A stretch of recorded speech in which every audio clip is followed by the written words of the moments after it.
Call meeting to order. Let the record show all board members are present. Where did the agenda go? First thing on our agenda, to have a motion to approve the agenda. All those in favor say aye. Aye. Motion carries. Okay, the first thing on our agenda is conduct personnel hearings and recommend transfers and or terminations.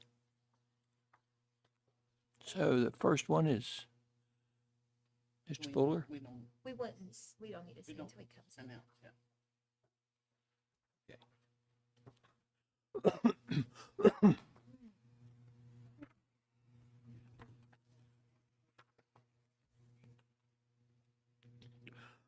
Oh my goodness.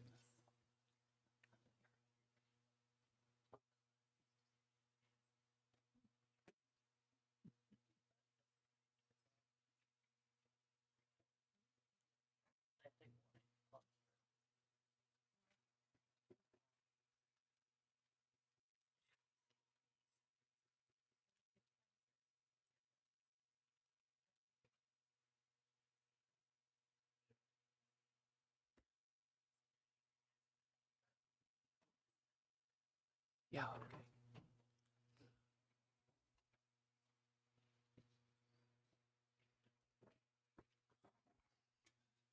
Okay. For the personnel hearing, Mr. Fuller, do you want to open or closed hearing? Closed hearing, please. Okay. Excuse me. She gotta turn this off first.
Okay,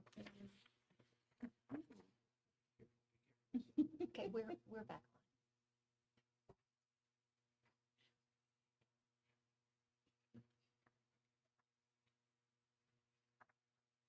It just came back.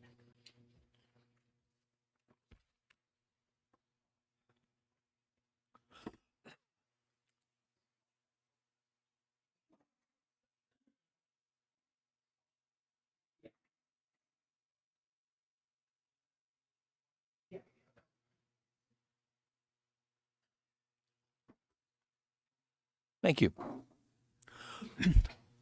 My name is Larry Ford, and I'll be presiding officer for this personnel hearing. Before we proceed further, could the parties and their representatives state the appearance for the record? Trey Marone with Bowles Rice, here on behalf of the administration. Amy Simonko, Director of Human Resources for Raleigh County Schools. Alan Sexton, Director of Special Education Programs, Raleigh County Schools. Carl Lilly, representative from WVEA, representing Ms. Clark. Crystal Clark, Behavior Interventionist for Raleigh County Schools. And the other party? Oh, just, okay. Okay, so to simplify things, what we'd like to do now is just have everybody sworn in. That way we don't have to do it individually as they come up. So anybody's going to be speaking, they just be sworn in.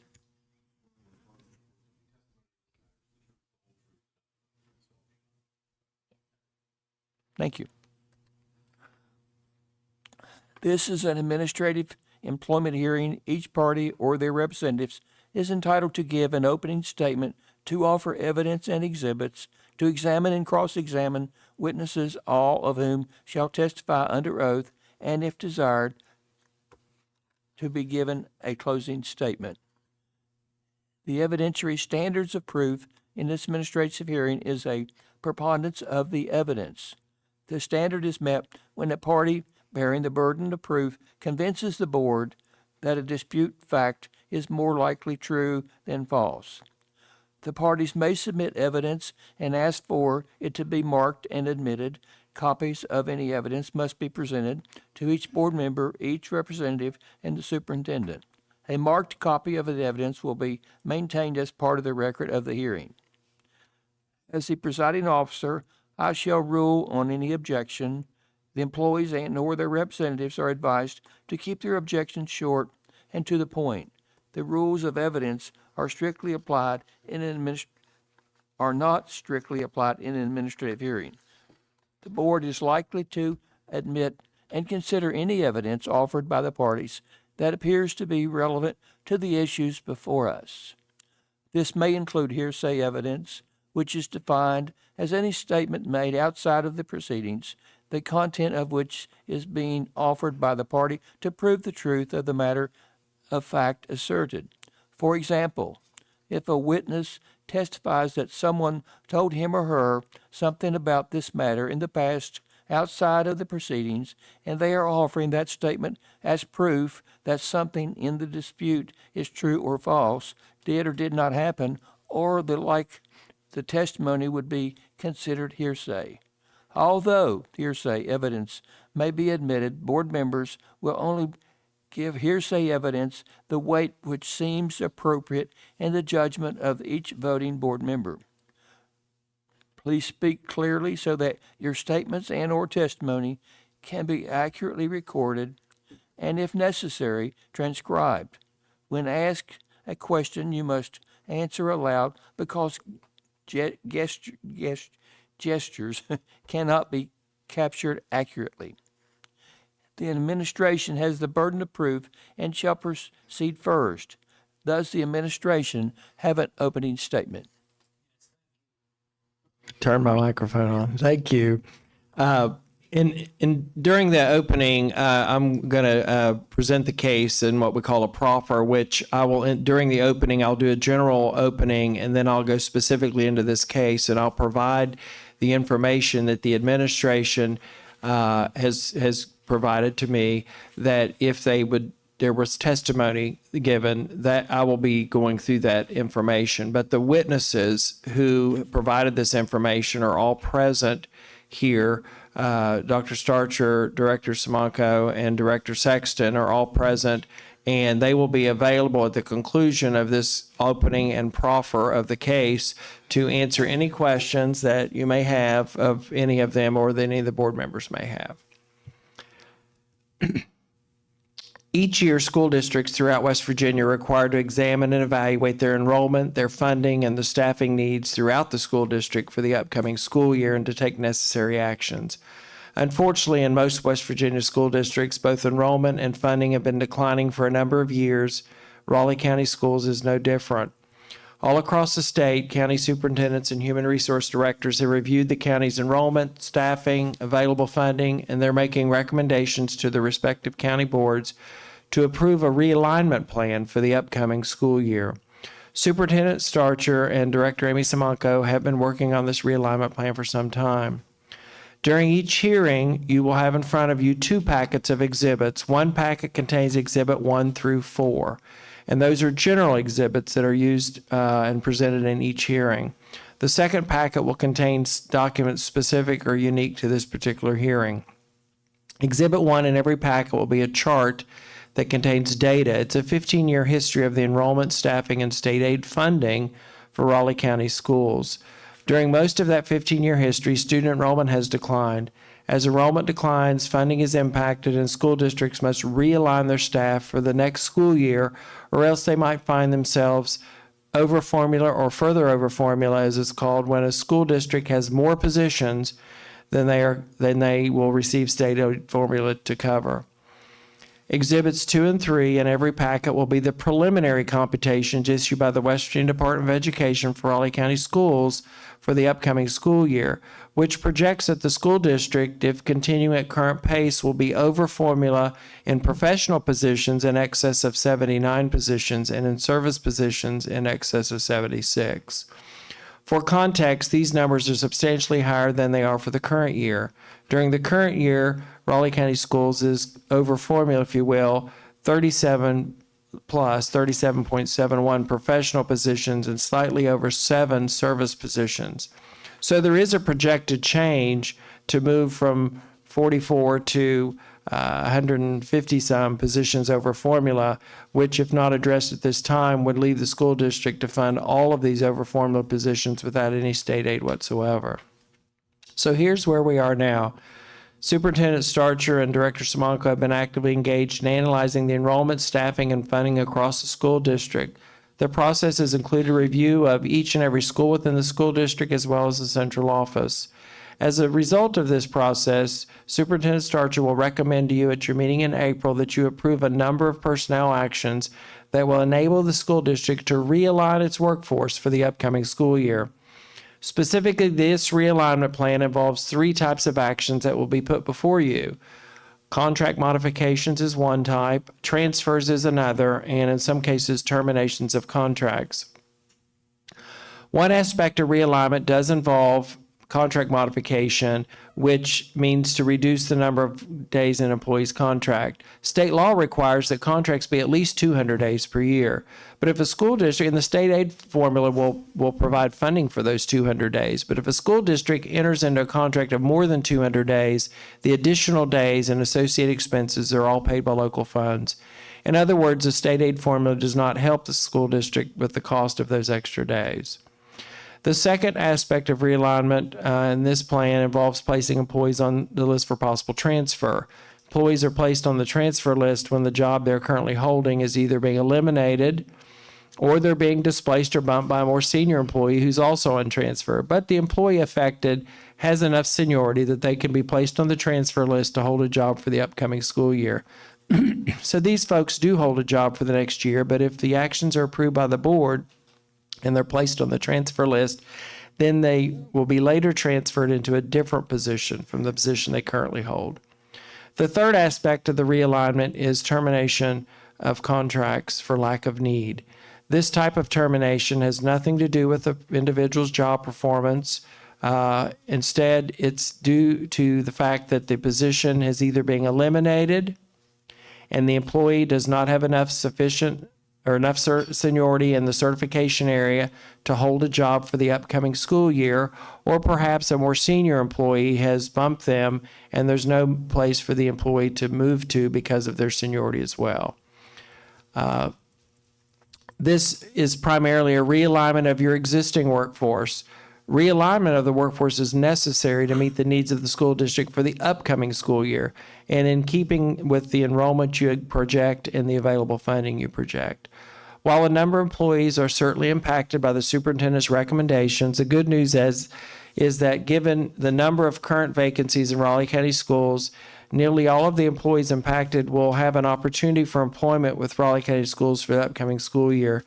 Based on the superintendent's projections, if her recommendations for realignment are approved, there will be 78 professional positions terminated for lack of need, but there are 70 projected professional vacancies to be filled for the upcoming school year.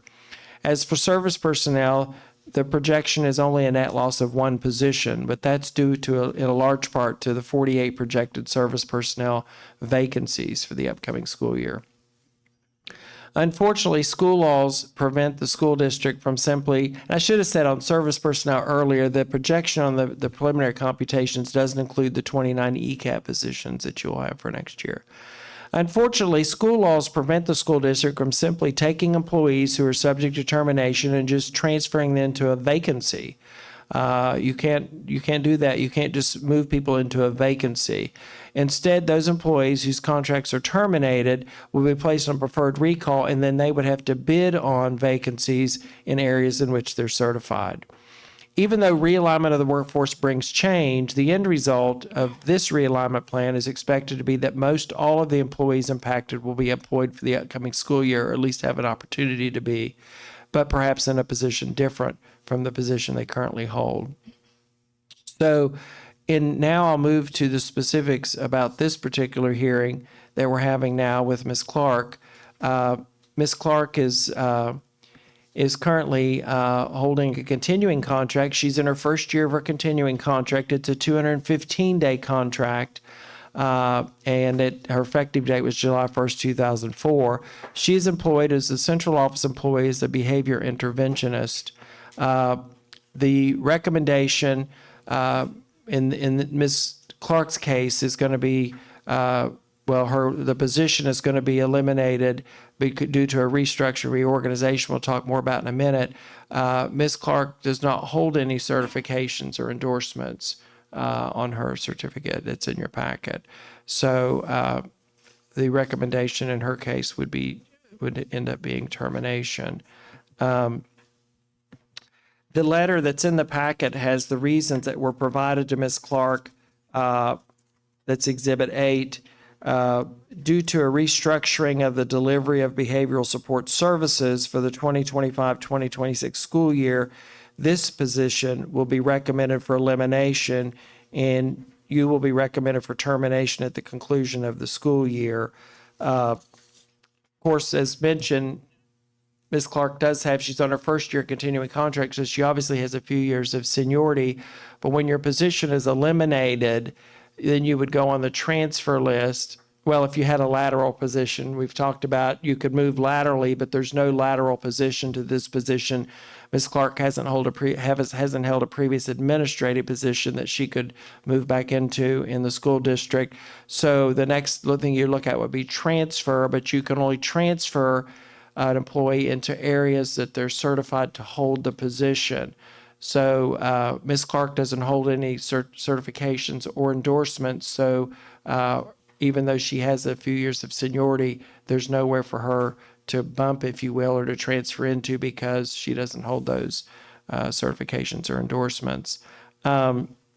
So as again, I mentioned, the position is being eliminated through a realignment of the delivery of services. And the director, Mr. Sexton, is here and can provide further insight into the basis for this recommendation. But the general plan is that he is realigning the workforce that he has to provide the services in this particular area, and that he believes that he can provide those services with other remaining employees and that this position specifically could be eliminated. So I believe that he will also be able to answer some questions about the fact that the reorganization that is kind of coming to this point here, this school year, has kind of culminated from some restructuring that within the program over the last several years. That they've been creating different tiers of support and different ways in which that they can provide support to students, and that at this point, based on the staff that he has, that he can provide those services with even though this position would be eliminated. So the services are provided by a variety of different individuals, and that he can discuss that further with you. And he believes that instead of the 4 positions that he has in this particular area, that he can provide services with 3. And the other 3 have teaching credentials and can provide direct instruction as well. Again, I think where Ms. Clark doesn't hold any certifications or endorsements, that's a factor here as far as her being able to retain employment for the upcoming school year. And the services that she has been providing will be redistributed to others in this area under Mr. Sexton's supervision, and this tiered system of support that he's been building over time. He believes that they've reached at this point, and that they really don't have a need for the 4 positions. And that's pretty much what our case would be on a proffer. Again, Dr. Starcher and Ms. Simonko and Mr. Sexton are here and can answer any questions that you may have or that board members may have. Thank you. Oh, excuse me. Do you have any questions, administration? We have no questions for administration at this time. Excuse me. Okay, do you have any witnesses to call? Oh, I'm so sorry. I'm getting ahead of myself. Opening statement. Yes, we do. We do. Thank you. Before I begin, we do request that we have some exhibits to enter in. The first packet, I'll just show you here before I stand up away from the mic. This packet here will be employee exhibits 1 through 6. This will be some general information and work examples from Ms. Clark. And then we also have employee exhibits 7 through 10, that these are letters from concerned educators concerning the cutting of the position. So I'll go ahead and pass these out now.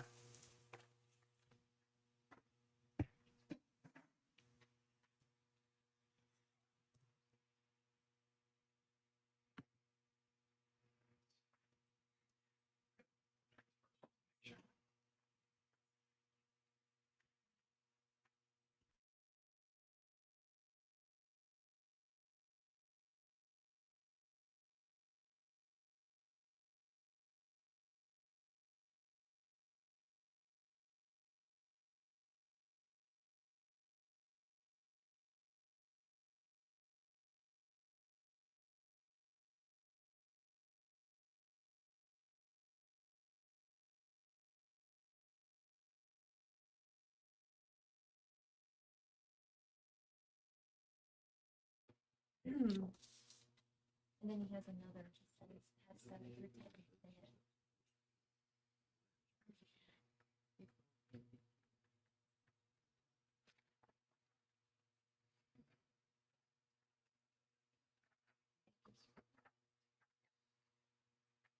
So is this 7? Okay. 7 through 10. Thank you.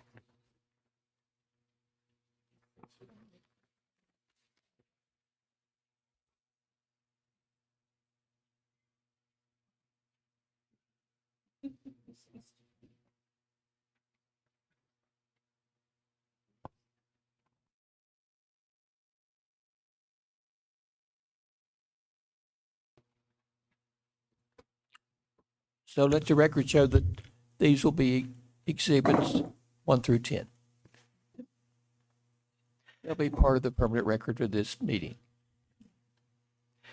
Thank you for your patience. I will speak generally on the issue of cutting the position, and then I'll allow Ms. Clark to speak specifically.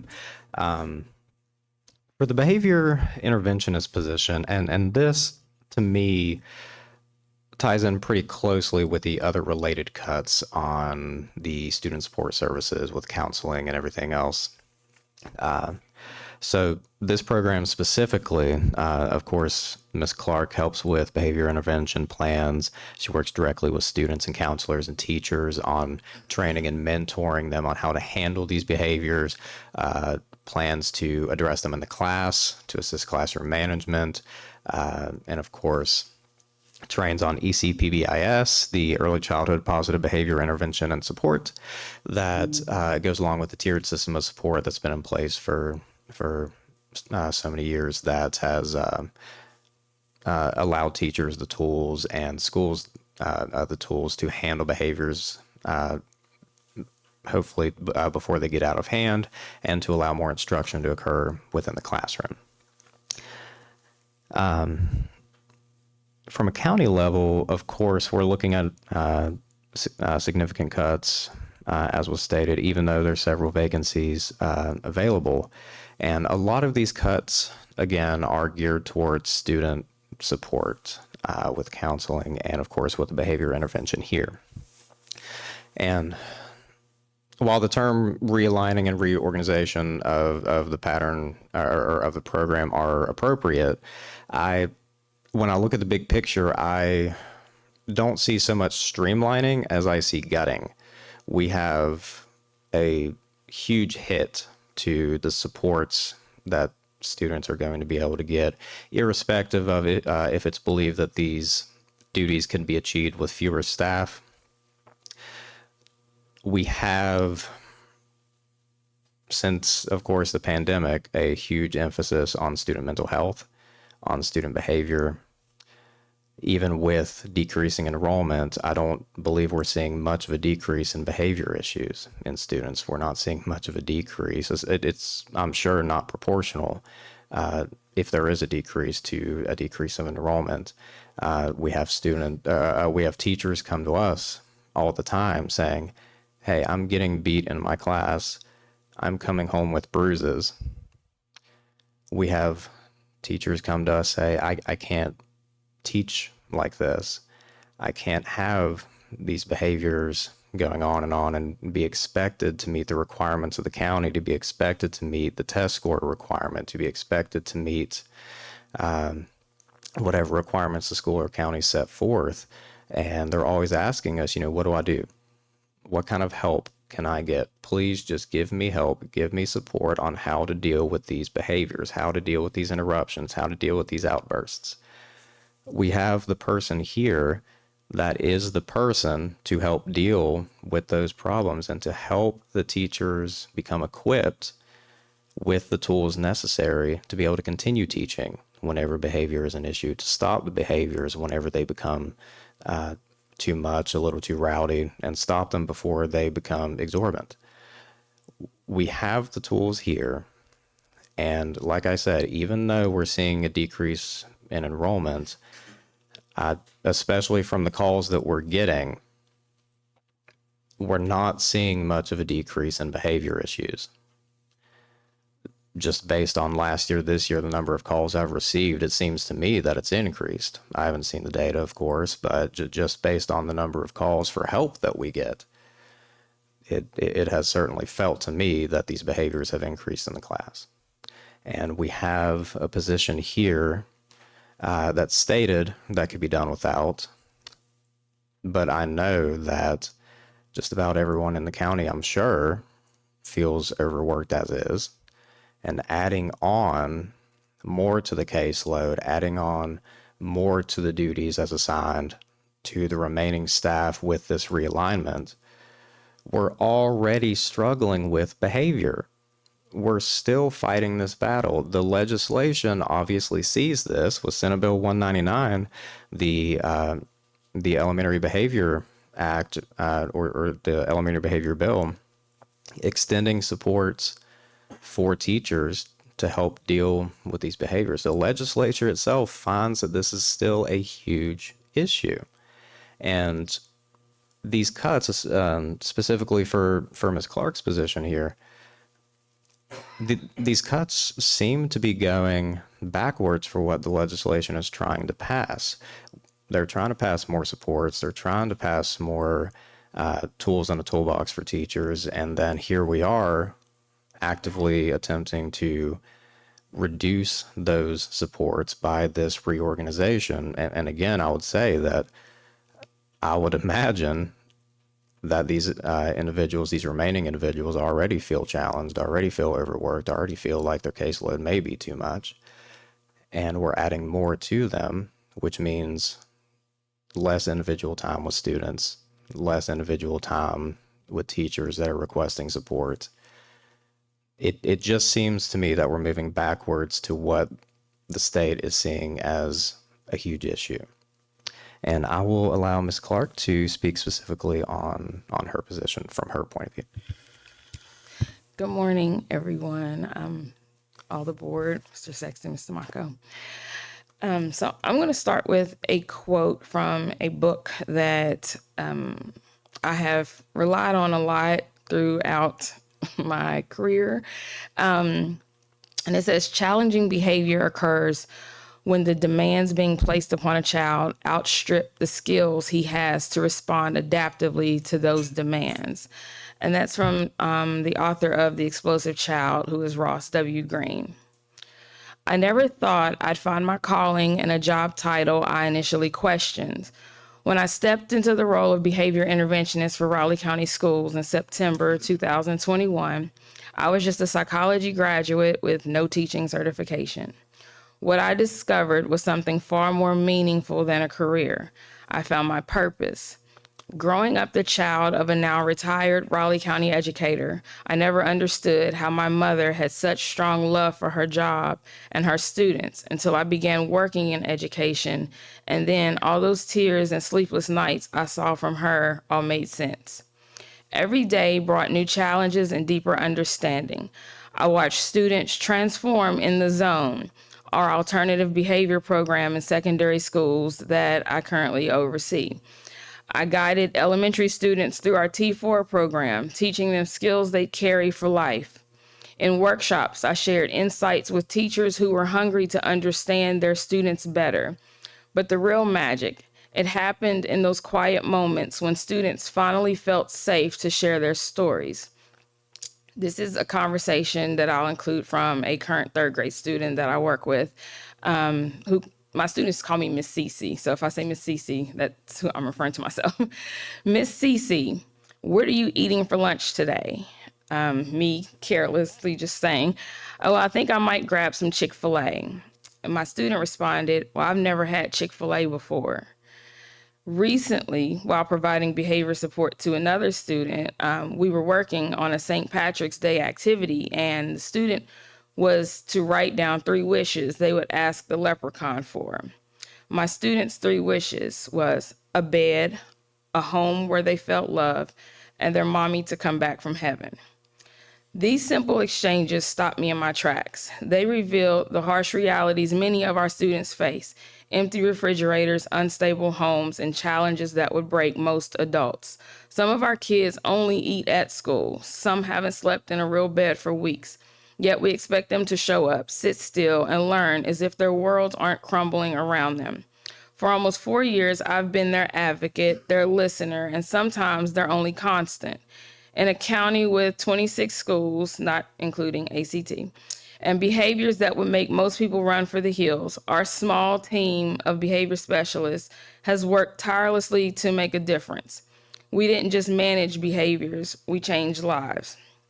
Now, due to a restructuring of behavioral support services, I have been informed that my position is being eliminated, not because the need has diminished, which is far from it, but not because I failed to make an impact. My track record speaks for itself, simply because, well, I am still waiting for a logical explanation. The timing couldn't be worse, with counselors and teachers also facing cuts. Who will be there for these students? Who will notice when they come to school hungry or scared? Who will celebrate their small victories and help them through their struggles? The irony of reducing behavioral support when our students need it most isn't lost on me. This isn't about losing a paycheck. It's about breaking bonds with students I've mentored for years. It's about leaving schools that have come to rely on my support. It's about watching a system choose paperwork over people, because while I may not have a teaching certification, I have something equally valuable: the trust of students who don't trust easily and the skills to help them succeed. The numbers don't lie. Behavior incidents in our county remain significantly high, both at the county and state level. Logic would suggest we need more support, not less. But here we are dismantling the very systems that help our most vulnerable students stay in school and succeed. Although I may not have a degree in teaching, but instead degrees in criminology, psychology, and currently pursuing my PhD in developmental psychology, I know I have in fact taught many students within Raleigh County social, emotional coping skills, and have also taught and assisted teachers various teaching mechanisms for their entire classrooms when behaviors became a problem. If my students were sitting here today, both former and current, I would say to them, "You've taught me more than any degrees ever could. I am forever grateful for the engaging conversations and trust that you have gained for me. I pray that others will see good in you the same way I saw it in you, and I want you to always remember how much you matter in this world. Thank you for allowing me to see the world through your eyes." Thank you.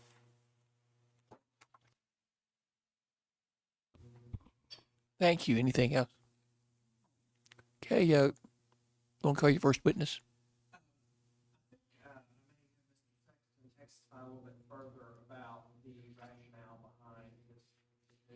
Microphone on and start over. I think, I think I'll have Mr. Sexton testify a little bit further in more detail about the rationale that was used in this recommendation that he brought to the superintendent. Mr. Sexton, would you state your name for the record, please? Alan Sexton, Okay, and what's your position with Raleigh County Schools? Director of Special Education Services. Okay, and the hearing we're in here today, is this part of the program of special services that you oversee? Yes, I also oversee the Elementary Alternative Program and Behavior Intervention for the district. Okay, so I just want to kind of focus, I know you've been here present and heard this information that's been presented.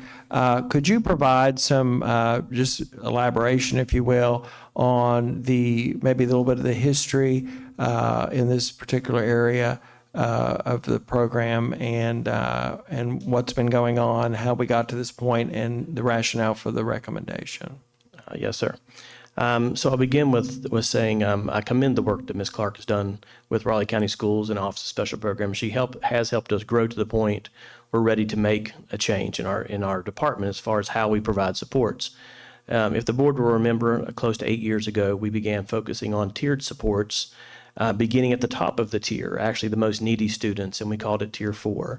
And we created an academy for those students that had the highest needs.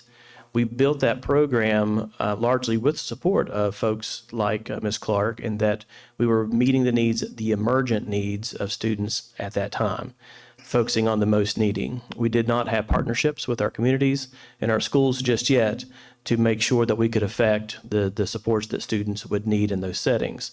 So we began with those significant supports. At that time, we grew through that, and we're at the point now where we believe that, well, not believe, but the data actually I just shared at a national convention last week, that across those 8 years, we have made a significant improvement, a decline in dangerous behaviors in Raleigh County schools. While day to day, I agree with the representative that we still have struggles on a regular basis, but we have grown quite tremendously in the levels of support we can provide in our schools.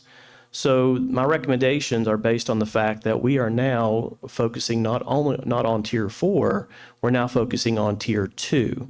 And to reflect on what those tiers are, at a Tier 1 level, that's school-wide basic supports expectations. That is the school-wide expectations across the board, the school rules, for lack of a better term.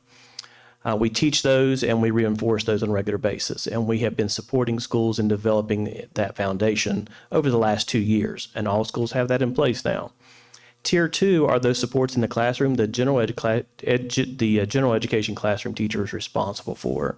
Those Tier 2 supports are where we're struggling the most. Teachers are saying we need more help in understanding what are Tier 2 supports. How do we provide those? Can you model those for me? Can you help me design those? Can you help me deliver those? And so that's where the most the request for most support is coming from currently, in that teachers don't know how to handle those Tier 2 level supports. At Tier 3, those are our one-on-one individualized type supports in our schools, and which Ms. Clark has been most heavily involved in.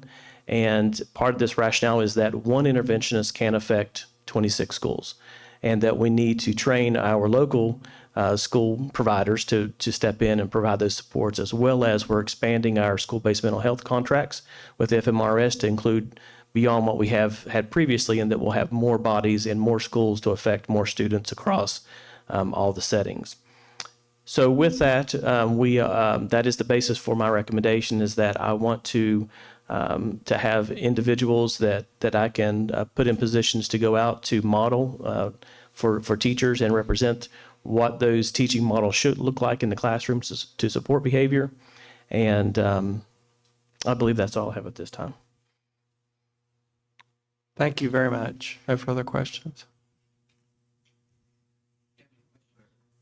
No, we don't actually have any questions at this time. Do you have any more witnesses?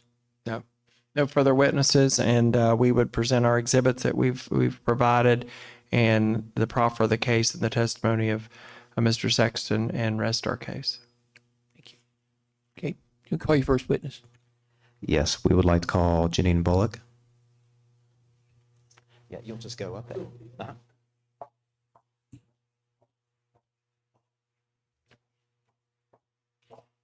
And there should be a button on the mic. Okay, thank you. Thank you. Right. Can you please state your name for the record? Okay, Janine Bullock. All right. And can you please just generally state your relation to the case as presented, Ms. Clark, in the position that she holds? Okay, Crystal Clark, I have known her entire life, and I am inspired by her because of her position in the classroom and with the Raleigh County school system. I have a letter here that I have written on her behalf, and for her to be young and a single parent, and how she just has endured, has inspired me. And I have a letter for her and her support, and for her to continue to work with the Raleigh County school system and with the principals and the teachers and the students. Yeah, go ahead. Okay, but to Superintendent Starcher and to the board, I am writing to you on behalf of Crystal Clark. I have known her since birth, and I can attest to her hard work and dedication in becoming the outstanding individual she is today. Despite losing her father at a young age, she has persevered through her grief and successfully raised her twin daughters as a single parent. She possesses a Bachelor of Arts in Criminology and a Master of Science in Psychology. She is currently pursuing her PhD. During the challenging period of COVID-19, she was employed by the Raleigh County school system. Crystal has shown exceptional compassion for children in her role as a behavior interventionist within the school system. Her insights and observations are instrumental for principals in determining necessary support measures. She also assists in other areas, particularly dealing with students who have been expelled or suspended due to severe behaviors. This position was specifically created to address the suspension of students and the high dropout rate. Crystal's commitment and contributions make her an invaluable asset to the educational community. The new bill passed to give teachers greater control over their classroom. As a result, disruptive children can be removed from the classroom, with Ms. Clark providing alternative settings is needed, if needed. Her role is also crucial in assisting school counselors. The opioid epidemic has affected several families in Raleigh County, leading to an increase in severe behavior problems among students. Children in low socioeconomic areas require additional counseling to address negative behaviors. This bill aims to enhance elementary school teachers' ability to maintain disruptive and violent students. Senate Bill 199 was requested by teachers across the state due to worsening student behavior, particularly among younger learners, which hinders teaching effectiveness. The bill allows for the removal of students who exhibit violent or threatening behavior towards staff and other students. Factors contributing to these behaviors include the drug epidemic and children in foster care. I respectfully request that the board grant Ms. Crystal her permission to sign a continuing contract rather than facing termination. I urge you to allow her to retain her position. With her qualifications, she is well equipped to manage children with disruptive behaviors, as well as those diagnosed with mental illnesses. Given the rise in behavior problems within the school system, Ms. Clark is an invaluable asset. She not only possesses the training to address these behaviors, but also has the expertise to diagnose them and implement positive interventions. The City of Beckley has received opioid funding, which may be used for salaries or additional training to address negative behaviors effectively.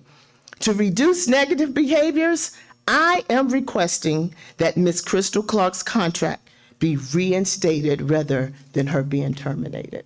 Thank you. Thank you for listening. And I have no further questions. Thank you. Administration, do you have any questions of the witness? No questions.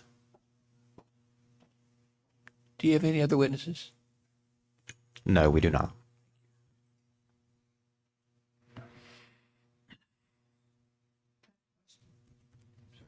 Oh, Dr. Starcher.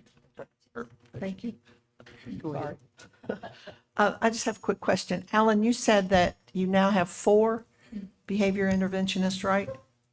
We do not. We currently have one behavior Oh, interventionist. where did I get the number 4? Did I make We that up? we are projected to have 4 positions total next school year.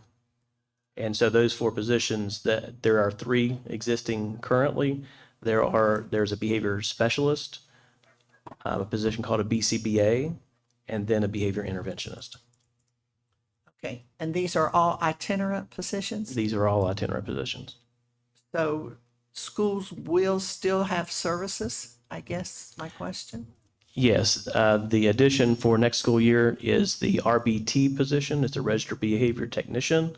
That is a technician that goes into classrooms and models and supports teachers in real-time behavior situations and works with the teacher to overcome behaviors so they are not referred for discipline or alternative settings. So the plan is kind of to equip classroom teachers with a little more skills, I'm assuming? That is our next step in that as we approach a level of proficiency, and I would say that we were consultants to a degree on some of those bills that are being proposed at the state level, as they saw great success in our programs that we have currently in Raleigh County. Many counties have visited Raleigh to see how we do this. And we often tell them that we have grown from ground up and that they may have to start a place that we're not currently. We are ahead of them, and that I'm proud to say we're ahead of them. Again, I commend the work that Ms. Clark has provided to us, but I believe we've grown to the point we need to expand to a different model. Thank you.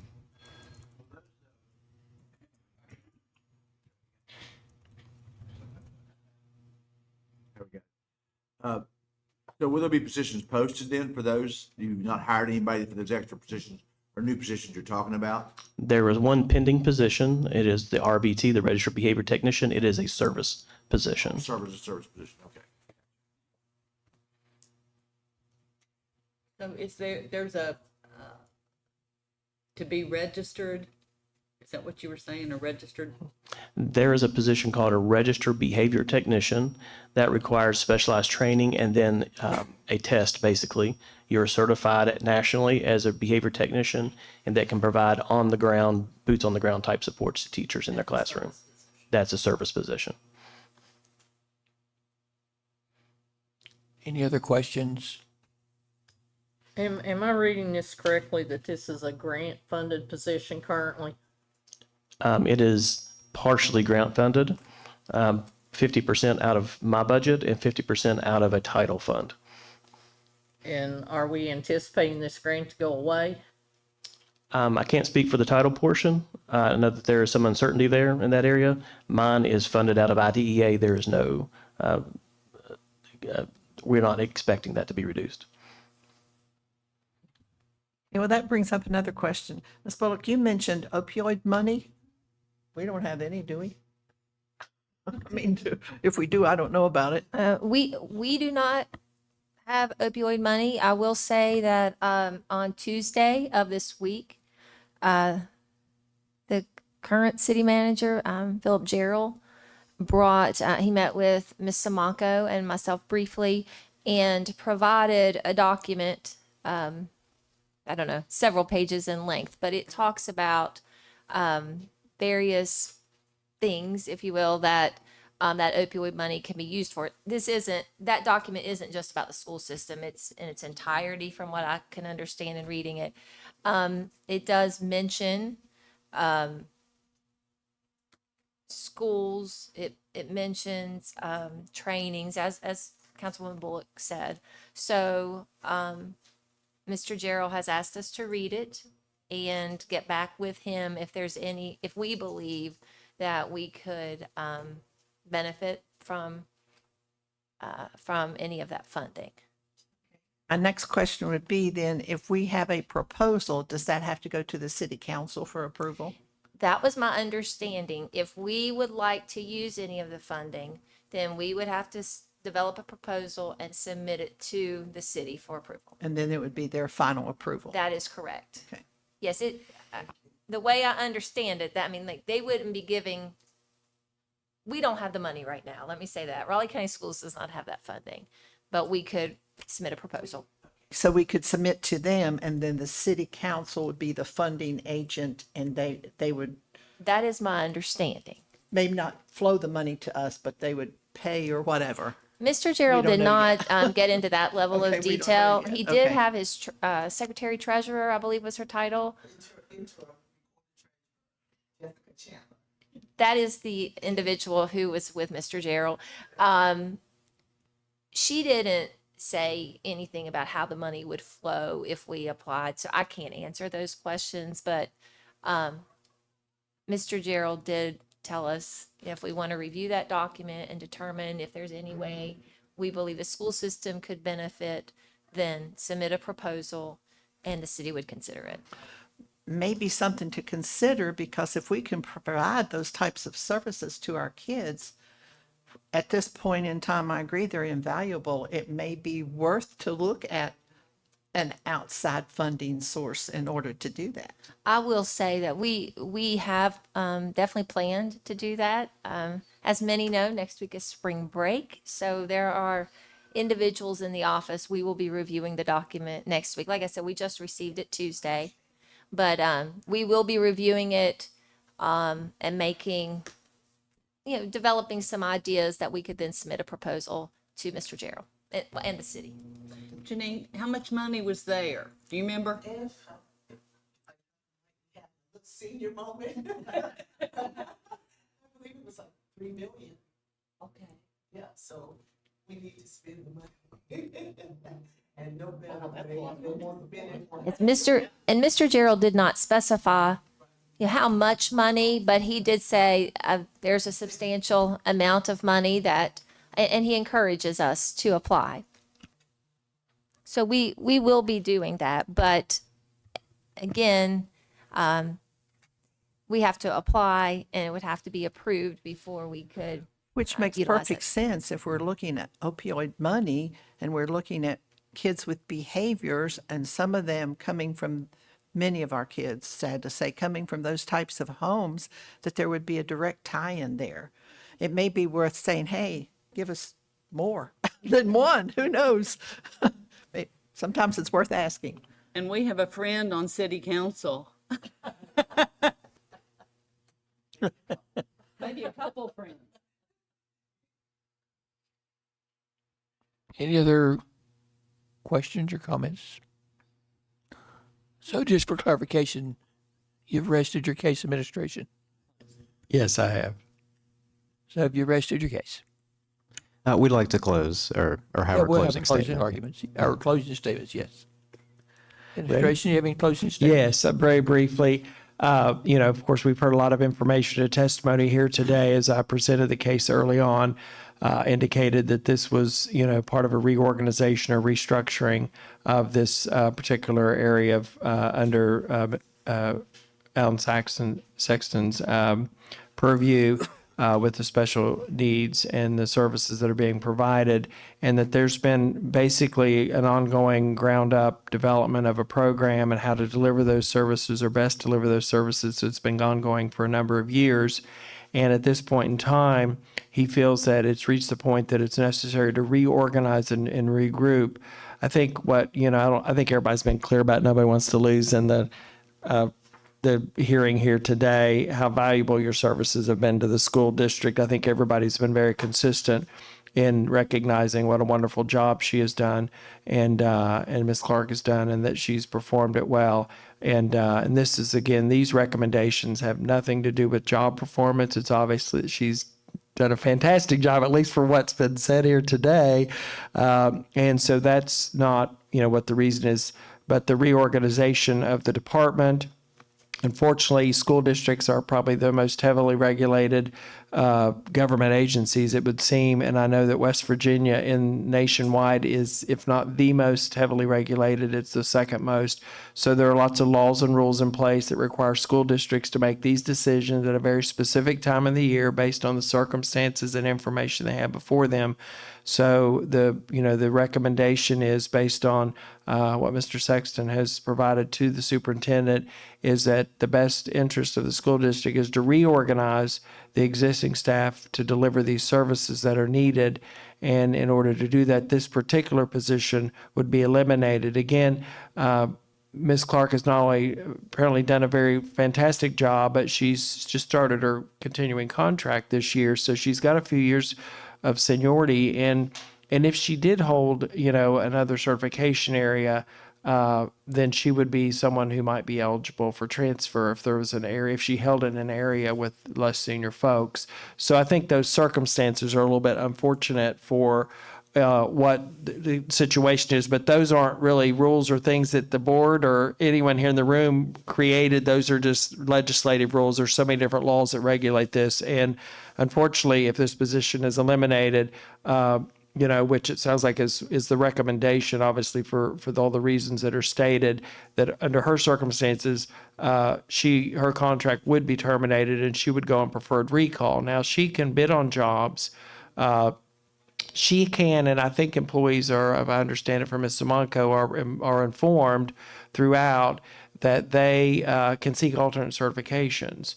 And if you get an alternate certification on your certificate, then at times like this, those are very helpful, because then you can be placed in another area of certification over someone who has less seniority than you. So I think those circumstances are factoring into why this case here is a termination contract case versus a transfer case. Thank you. Thank you. It'll be closing statements. Yes, thank you. So as I had said before, just to reiterate, we obviously are facing a huge issue when it comes to behavior in the classroom, behavior outside the classroom, student home life, etc. It's a troubling time. But from the statements from Mr. Sexton, I know that there's been a reorganization. This position will be cut. There will be a new position opening up. But from the duties, according to Mr. Sexton's statement, the way I took them and understood them, the duties of that position seem to me align with what Ms. Clark is already doing in some capacity. So to me, I'm not seeing much of a reason to have this reorganization, have this new classification, have this new job title when Ms. Clark is already doing these in some capacity. Whether or not those duties would focus to one point or another, I'm not sure that would, really justify a completely new position and completely reorganizing everything. I think Ms. Clark is really already doing those things. She already has the trust of the students that she stated don't trust easily for good reason. She already has the trust of the educators. She's already working one-on-one with them. She's already working one-on-one with the counselors. She's put these things in place already. And to me, it seems that it would be much easier for all parties involved to have things remain as they are. And if there is a shift in focus, I don't think that's necessarily new duties. So I'm not certain that there's as big of a need as has been stated here for this reorganization in terms of Ms. Clark's position. And again, I think she's already doing a lot that has been stated that these new duties would be in this new position, and how these other duties would be delegated out. Again, I think this is already in place, and I'm not sure it's pertinent at this time to have this form of reorganization when it comes to things that are already in place. And we're hopeful for Senate Bill 199. It's making its way through. To me, it seems likely that it's going to hit the governor's desk. So there's a huge need from the legislature's eyes, and even from the statements from Mr. Sexton, expansion of the program was mentioned several times, the word expansion. So we're cutting, reorganizing, making things new, supposedly giving new tools to the educators, though again, I feel that they're already getting a lot of these tools, and these new tools could easily be trained by Ms. Clark. We're having this expansion from the program due to the need of the behaviors, the focus need on the tier 2. Again, Ms. Clark is already in the school. She's already doing all of this. She's one-on-one with the teachers, having that boots on the ground approach that's been stated. This is, from our understanding, this is already being done. And if a focus needs shifted, then so be it. But that, I don't think that necessitates a complete restructuring of a program. Did you have anything you'd like to close on? Well, I'll just say, and I know it's mentioned numerous times where I don't have additional certifications, but I will say that, if at any point in time, I would have always been more than willing to get any type of certification if I was, informed of it, or if I needed it. I wouldn't mind. Like I said, I'm in school right now, and, some of the things that I mentioned for like RBT certification, I could have maybe reorganized what I'm currently doing as far as my PhD, and even, gotten that certification if it were needed. So I, like I said, I've never been aware, only just a teaching certification, but other certifications, even that, I would have always been more than welcome to being open to that, as far as any other certifications if they were needed. So I have, just as I've been taking other courses, I haven't been informed, okay, well, you might need this type of certification, and if I would have known, I wouldn't mind at all. But, with the years that I have taught, and then outside work and clinical work and psych evaluations and diagnosing students, I feel like that does play an important part in the students as well. Yes, okay, so I may not have the certifications right now, but I do feel like I am doing a lot of those things still. Yes, primarily I do work with a lot of tier 3 students, but I have helped as far as tier 2, even with IEPs. Some of my students have IEPs, and I'm on their IEPs to provide extra behavior support. So those are the things that matter most to me, is making sure those students get what they need. I don't think the students will know whether or not I have a certification, but like I said, that's something that I have always been open to, as far as, if there was a requirement or a need for me to do that, I would have, done it without any questions asked. So I just, don't want it to seem like as if I'm, just not needed just because I don't have the certifications. Like I said, that's something that I wouldn't have a problem, ever would have had a problem getting. I mean, I'm in school now, so I love school, obviously. So taking more classes would have never been an issue for me. But, it's just, so I just wanted to clarify that. And before we close, I just wanted to clarify that the exhibits that we entered into the record, while we didn't cite any within our statement specifically, we do encourage the board to look through those, look through the statements, look through the work examples, and look through the letters from the concerned individuals concerning Ms. Clark. Okay, thank you. So we don't have anything else. This hearing is closed. Thank you.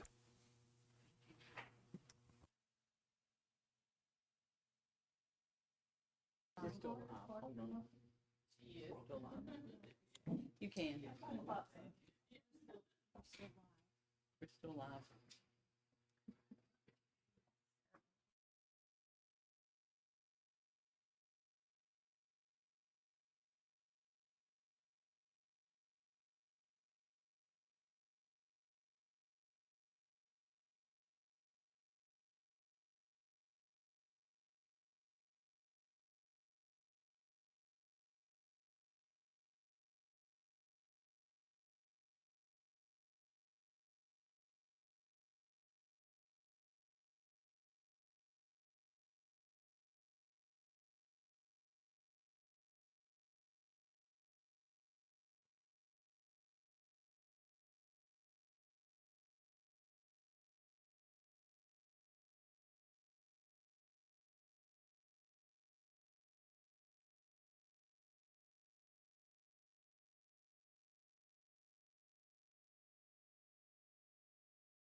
Okay, we're continuing with our personnel hearings.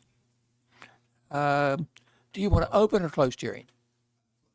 Closed, thank you. We go into executive session for the purpose of having personal hearings. Motion moved to second. All those in favor say aye. Aye. Motion carries. Okay, we're in executive session at, Almost. you got the time? We almost are.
Ready? Okay, my name is Larry Ford, and I will be the presiding officer for this personnel hearing. Before we proceed further, could the parties and their representatives state their appearance for the record? Administration? Trey Marone with Bowles Rice here on behalf of the administration. Amy Simonko, Director of Human Resources, Raleigh County Schools. Molly Tony. I am the current school counselor at Clear Fork Elementary and Marsh Fork Elementary, and I will be representing myself. Thank you. Are there any preliminary matters that we need to address before proceeding? First thing we want to do is, if you have any witnesses, we want to go ahead and swear everybody in right now.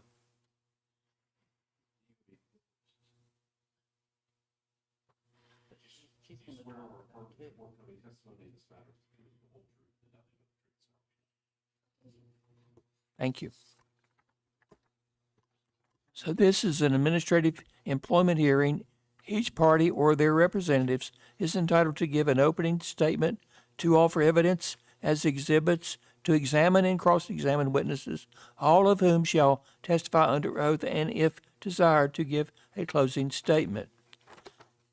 The evidentiary standards of proof in the administrative hearing is a preponderance of the evidence.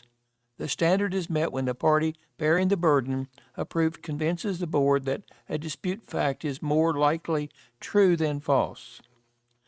The parties may submit evidence and ask for it to be marked and admitted.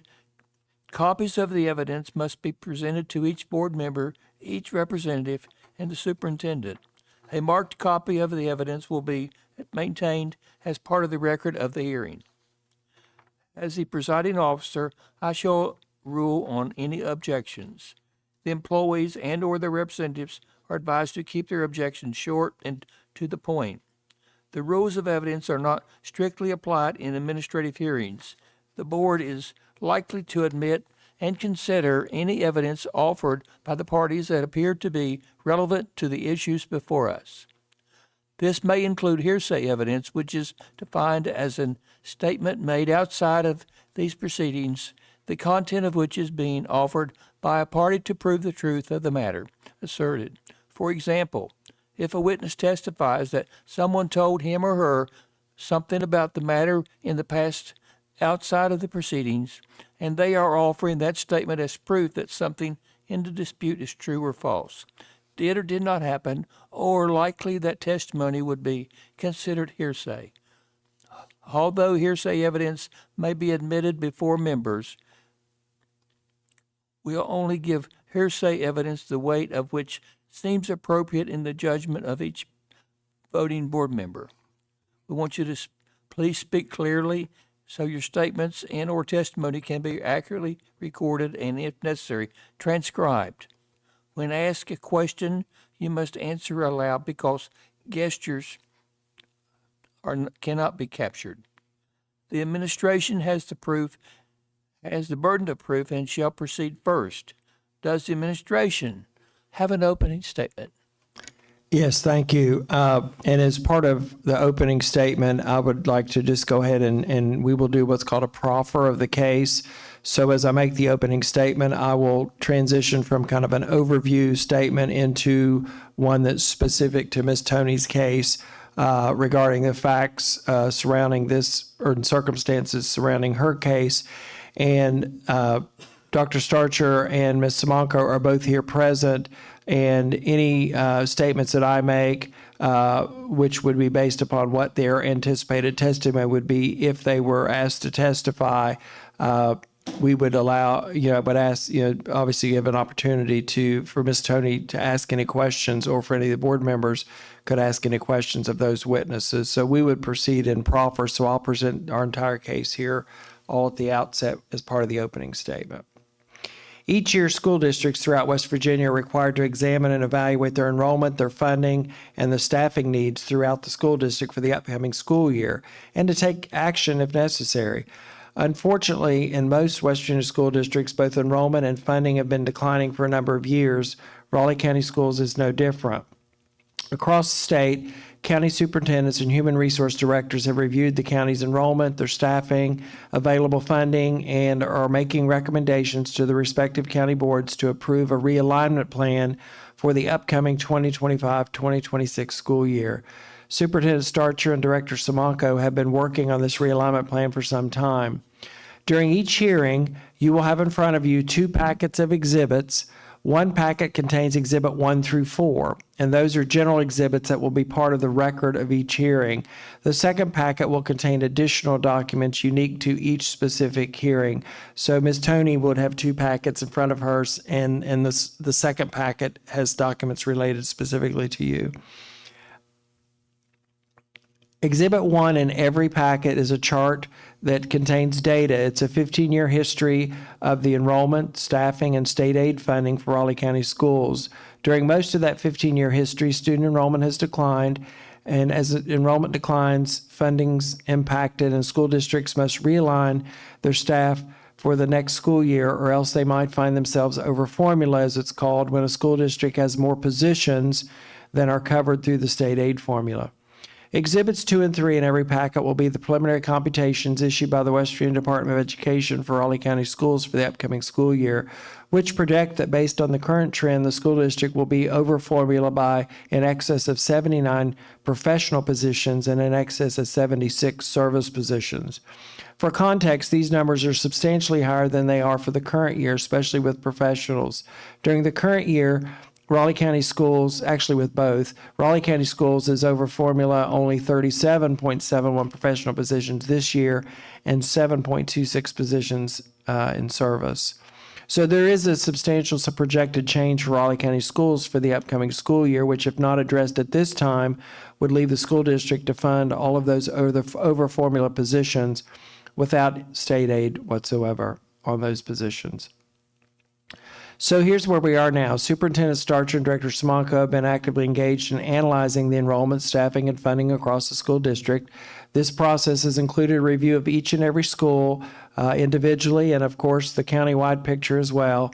And as a result of this process, Superintendent Starcher will recommend to you at your meeting in April that you approve a number of personnel actions that will enable the school district to realign its existing workforce to meet the needs of the upcoming school year. Specifically, this realignment plan involves 3 types of actions that will be put before you. Maybe include a contract modification, a transfer, or in some cases, a termination of a contract. And actually, in some cases, there's a combination of maybe 2 or more of those. So what aspect of the realignment plan involves contract modification?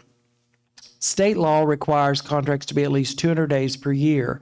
That's what the state aid formula funds. And if a school district decides to pay more than 200 days to employees, then the school district bears the expense of that locally through local funds. In other words, the state aid formula does not help with the cost of those extra days.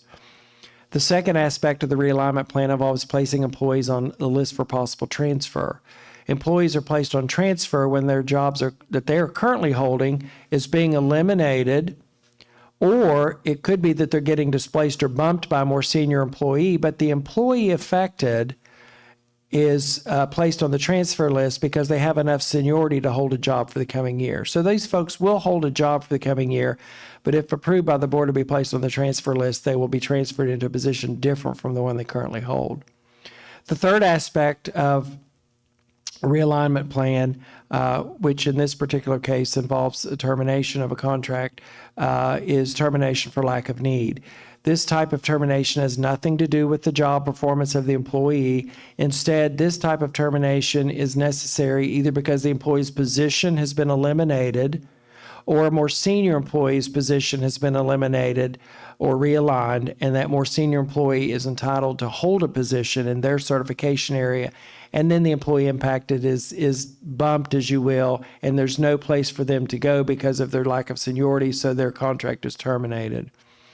So this is primarily a realignment of your existing workforce. Realignment of the workforce is necessary to meet the needs of the school district for the upcoming school year, and in doing so in keeping with enrollment and available funding.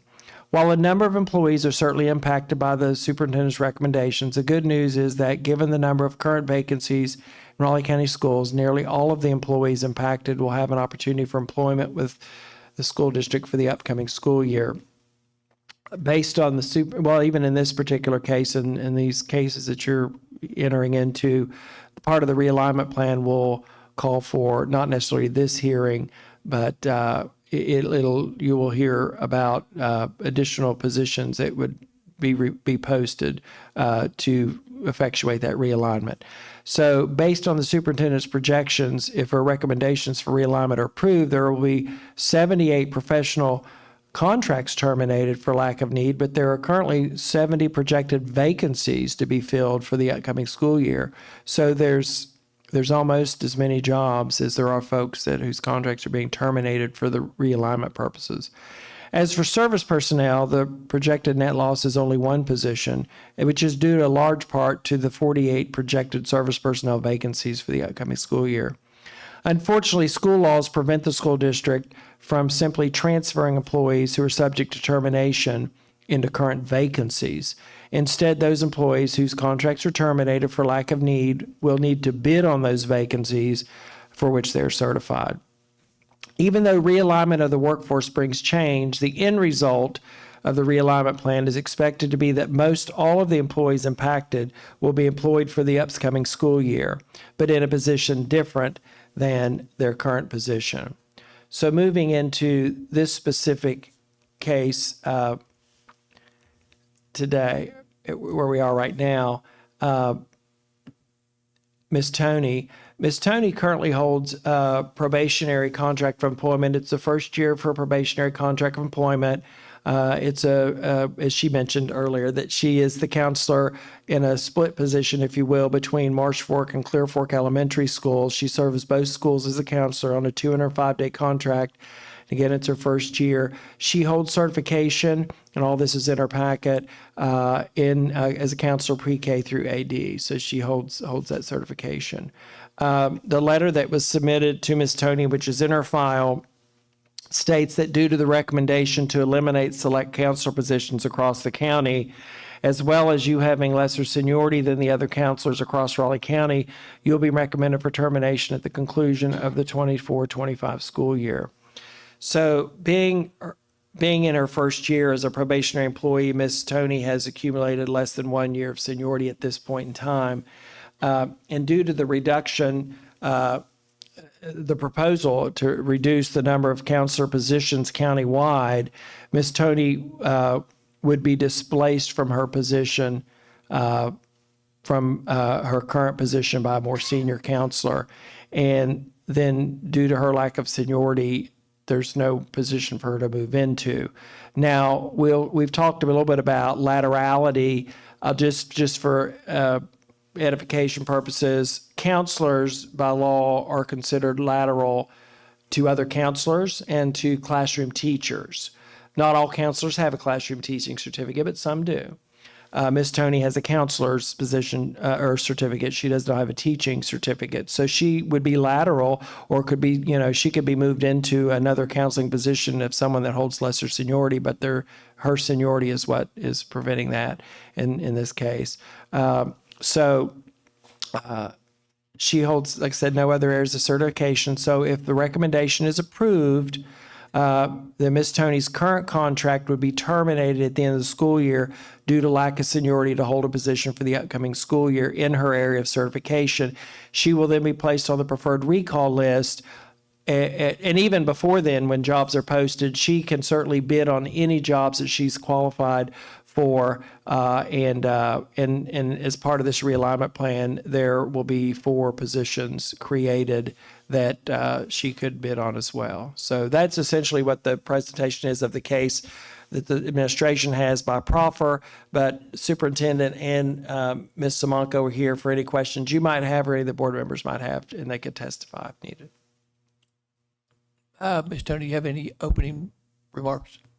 Yes, sir. Before I start with my opening statement, I do have some additional handouts I think would be beneficial.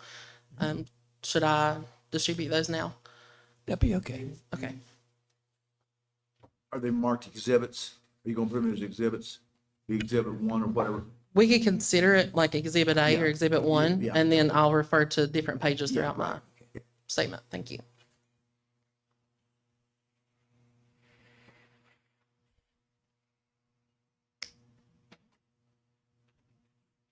Thank you. And we didn't introduce him, but that's the court reporter, so he needs one to too, if you have an extra. Yeah. Thank you.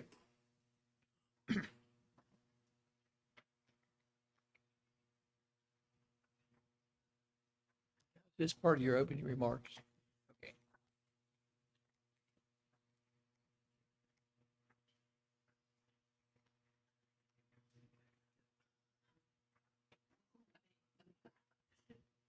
Is this the one packet or are you gonna go through each page? So let the record show that this will be Exhibit 1 in your file. Thank you so much. President Ford, Dr. Starcher, esteemed board members, I would like to thank you for your time and consideration today. My name is Molly Toney, and I represent Clear Fork and Marsh Fork Elementary Schools, where I serve as their school counselor. I know this has been an eventful month and especially an eventful week, and I would like to thank you again for allowing me to address the duties, responsibilities, and core values surrounding my sacred profession. I will be completely honest with you and admit that I had an internal struggle when coming to Raleigh County initially. It's hard to leave everything and everyone you've ever known to come to a new place. I wondered if my background and passion for community building and student-centered, all-or-nothing mentality would be accepted, rejected, or welcomed here. In many cases, I have been so surprised at the kindness of my students, colleagues, and their appreciation of my presence here. Other times, I have been met with incredible obstacles that made me question if I was in the right place at the right time, especially when approached with questions such as, who will fill in when there's a meeting? Who will cover classes now? Who will take care of testing? And, well, what will you do? I can answer with full faith and confidence these questions were never posed by a student or their parents. They know what school counselors do because they see us, hear from us, and work with us every single day. And I will be frank, I never had to deal with these questions prior to my experience here this year, but I can also say I have never had a more rewarding year than I've had this year. The seeds that are being planted into each classroom are blossoming now more than I've ever seen in my career, regardless of the storms that were frequently in our paths. Students are achieving incredible academic milestones. Their scores are rising. Their attendance is getting better. Their engagement and focus is incredibly impressive, and many of them genuinely love coming to school, knowing there is someone there that will hold them accountable to a higher standard. I know that if I can weather this storm and continue to grow, my kids will too. All employees working within the public school system are often tasked with a multitude of complex issues that require incredible thought and timely solutions. However, in terms of a drop in student enrollment, I understand changes are often made to reflect fiscal and budgetary needs. Although, as proponents of public education, how will decreasing student support jobs entice those who chose homeschool, private school, or alternative education programs to consider coming back if they will now have fewer supports? As we plan for the future, it is possible to consider additional supports to the state funding formula that involve local contributions, including our future school levies. Currently, and as you can see on the first few pages of your handout, the American School Counseling Association and the West Virginia Department of Education outlines the 250-to-1 recommended ratio for one counselor per 250 students. Although this is not stated within West Virginia State Code as of now, several states have implemented this model to further support the ever-evolving needs of their student populations across multiple developmental levels. And on pages 3 and 4 of your handout, from the Vocational Education Act of 1946 to the National Defense Education Act of 1958, school counselors were initially introduced into public schools to prepare students mainly for war and the workforce. In the 1960s, school counseling nationally evolved to address mental hygiene, psychological, and behavioral developments of the time. From the 1970s to current day, many continue to debate on the nature of school counseling, and questions are asked surrounding the focus of our work. We are no longer considered guidance counselors, as we are not guiding students in one specific area or for one specific job, but our day-to-day prepares students to dream for the future, learn from the past, and survive the present. I often utilize as many data-driven, evidence-based, and developmentally appropriate instructional tools to teach and model social-emotional proficiency, as well as implementing differentiated communication tools to educate, inform, and connect with families, regardless of their unique learning levels, needs, or personal thoughts concerning the highs and lows of the public education system. I set out to build bridges when I can and prove there are people that really do care about them. I utilize student surveys often to assess student progress and adjust my instruction based on their specific needs. On more than one occasion this school year, I would call or meet with parents who did not know how to read so that they knew what was taking place in their child's school counseling program to prevent frustration when I sent home monthly newsletters. And you all can see a copy of those on pages 7 through 14 of your handout. This is our reality. As a first-year Raleigh County employee, I have taken great pride in serving students and their families to the absolute best of my ability, seeking additional trainings in mental health, art therapy, restorative practices, leadership, and aiding families suffering with socioeconomic obstacles, substance abuse, suicidal tendencies, domestic violence, and learning disabilities. And of those mentioned, these are opportunities I had to seek on my own because, to my knowledge, there have been a total of 4 counselor meetings this year. On August 16th, September 27th, November 8th, and December 17th. Of those 4 meetings, 2 of them had opportunities to receive professional development credits. 2. I had to take advantage of opportunities both online and outside of the county to get professional development hours on my own time. I'm grateful that I did. Because of those subject mentions, I've had to implement skills in every aspect this school year. As a lifelong learner, I will do whatever it takes to serve students no matter how unique, diverse, or dire their needs may be. Fostering a passion for student, school, and community success isn't a new concept for me. Not only am I a steadfast believer in rural school achievement within my professional career, I've also lived it. I have always taken a hands-on, direct approach when building relationships with students and their families. Many of these families stated they never had someone or check on them regularly before. My philosophy has always been, if we can't humble ourselves enough to meet them where they are, how do we expect them to be where they need to be? Further, how do we expect our schools to support our students without the roles of student support employees? Thank you. Thank you. Administration, call your first witness. Well, as mentioned earlier, I think the proffer of evidence that of what the case would be presented if it was presented through witness testimony, I've done that. But both of those witnesses are here. If there are any questions that Ms. Tony would have of either or the board members would have, we would offer them at this time. Only question I have is, I guess Superintendent answer is, what's our present enrollment at Clear Fork and Marsh Fork? Or projected enrollment for next year? The current enrollment at Clear Fork is 90 some students. It's projected to be at 83 next year. And then Marsh Fork, I don't have that exact number Okay. with me, but I want to say it's maybe around 150, 160. But I don't have that exact Okay. number. That's what thank you. You're welcome. Appreciate it. Do you have any questions of the administration? No, sir. Do you have any other witnesses? No other witnesses, and with the submission of our exhibits and the presentation of the case through proffer, we would rest. Thank you.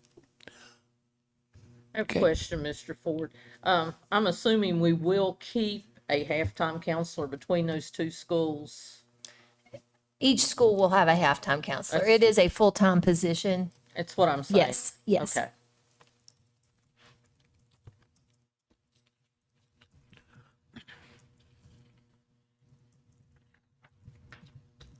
Hey, do you have anything else to say?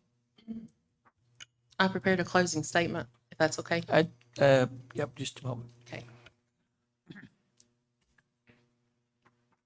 you want me to go ahead? Yeah, Okay. Just as a brief closing statement, I would just say that this particular case is, the realignment that's being proposed.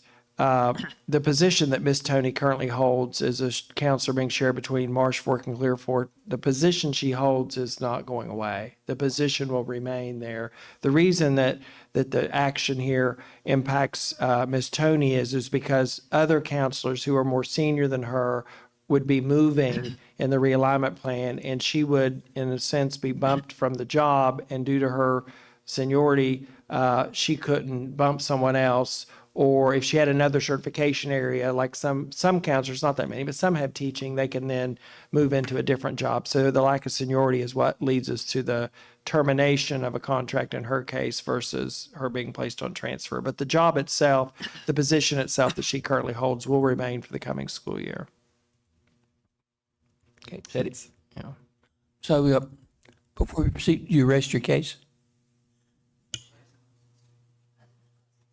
Other than my closing statement, yes. Oh, yeah, then you'll have okay, you do your final statement. Thank you. In October of this year, I had the privilege of being the LSIC chair for Clear Fork Elementary, and I decided to take a different and unique approach in addressing our school's most dire needs. I told you then, and I continue to believe now, the days of the status quo are over. I'm a firm believer that school counselors need to be visible, vocal, and humble enough to meet students and their families where they are.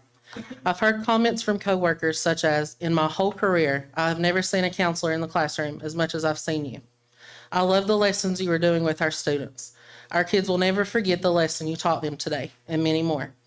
Although I appreciate these comments, I often thought, if you think a lesson is impactful, I wish you could see a fraction of the work that is done confidentially with our students and families. It's in those moments where I see why I chose this profession. Prior to the counselors meeting in December, when all school counselors were given a handout detailing the county's expectations surrounding the roles of school counseling as stated in House Bill 5262, many school counselors were already eagerly awaiting for this law to be fully implemented in July of last year. Many were anticipating the amount of time they now get to spend directly impacting students, their families, and communities with opportunities to learn more social, emotional, behavioral, and academic concepts than ever before.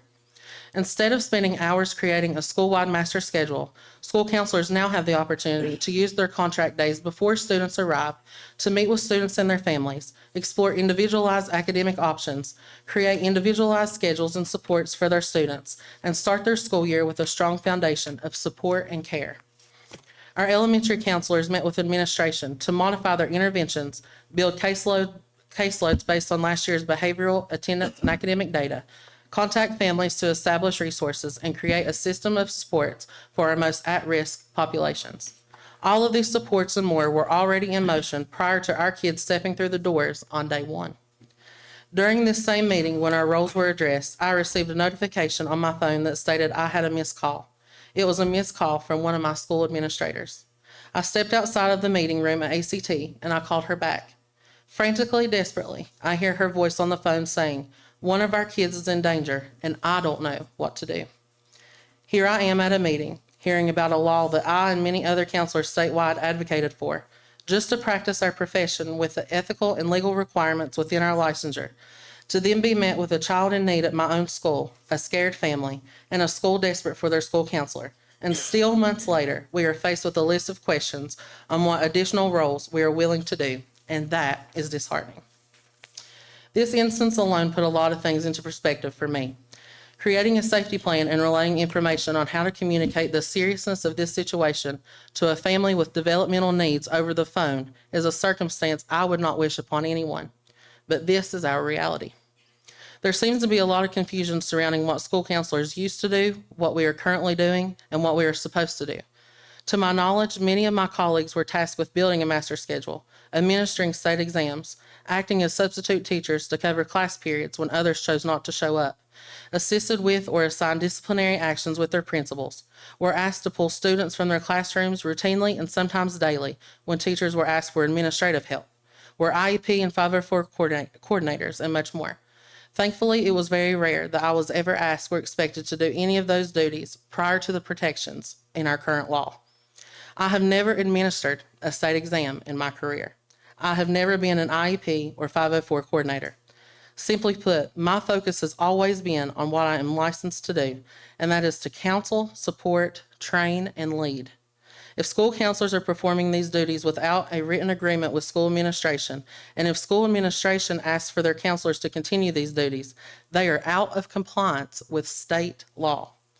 Honestly, I'm not sure how school counselors can directly work with students in the classroom, small groups, individually, meet with families, plan academically, and more, even with an agreement, while doing these administrative, clerical, and teaching duties as well. If we are hired to be student support employees, then I'm a firm believer that we need to actually provide student supports, and we cannot do that by ignoring the law to appease a few. This is how students slip through the cracks. This is how our students continue to suffer and fail. This is how thousands of dollars are spent to put Band-Aids over generational wounds. And honestly, this neglect could be a reason why our students leave. We can't supplant effectiveness with familiarity. School counselors deserve, both ethically and legally, to be school counselors. And our students deserve to have a good, accessible school counselor. The trainings and teachings we received throughout our time obtaining our licensure included the social, emotional, mental, and academic developing needs of our students. Our expected duties, though, have changed to reflect what we were always purposed to do, what we are legally required to do, what we are trained to do, and that is to serve each child with consistency, dignity, and professionalism. Regardless of whether a school has 90 kids or 900 kids, a school counselor's work is the same. And that is to ensure every single child, no matter what they look like, where they come from, how much they have or don't have, has somebody in that building to be a one-stop shop for all things social, emotional, behavioral, academic, and more, advocating on their behalf for school-wide success and generational change. With an addition to a drop in student enrollment, I fear what would happen if we don't have school counselors working with students, especially with problematic behaviors, when others within the schools verbally and actively advocate on occasion to send those students outside of their schools. As school counselors, though, we understand that every behavior has a root, and in the words of one of my former administrators, we believe that every pulse has a purpose. If those supports are gone, our students and our schools will suffer. In addition to PBIS implementation, weekly classroom lessons in both schools, finding resources, making referrals, advocacy work, monthly newsletters for both students and administration, bi-monthly newsletters for school and central office staff, parent contacts, referral contacts, communicating these needs with teachers and administrators, and advocating for additional care school-wide for these at-risk students, taking on additional responsibilities to address basic needs, and making sure our kids have food to eat on the weekends as well as a warm place to sleep. There's a lot that goes into the day-to-day of a school counselor.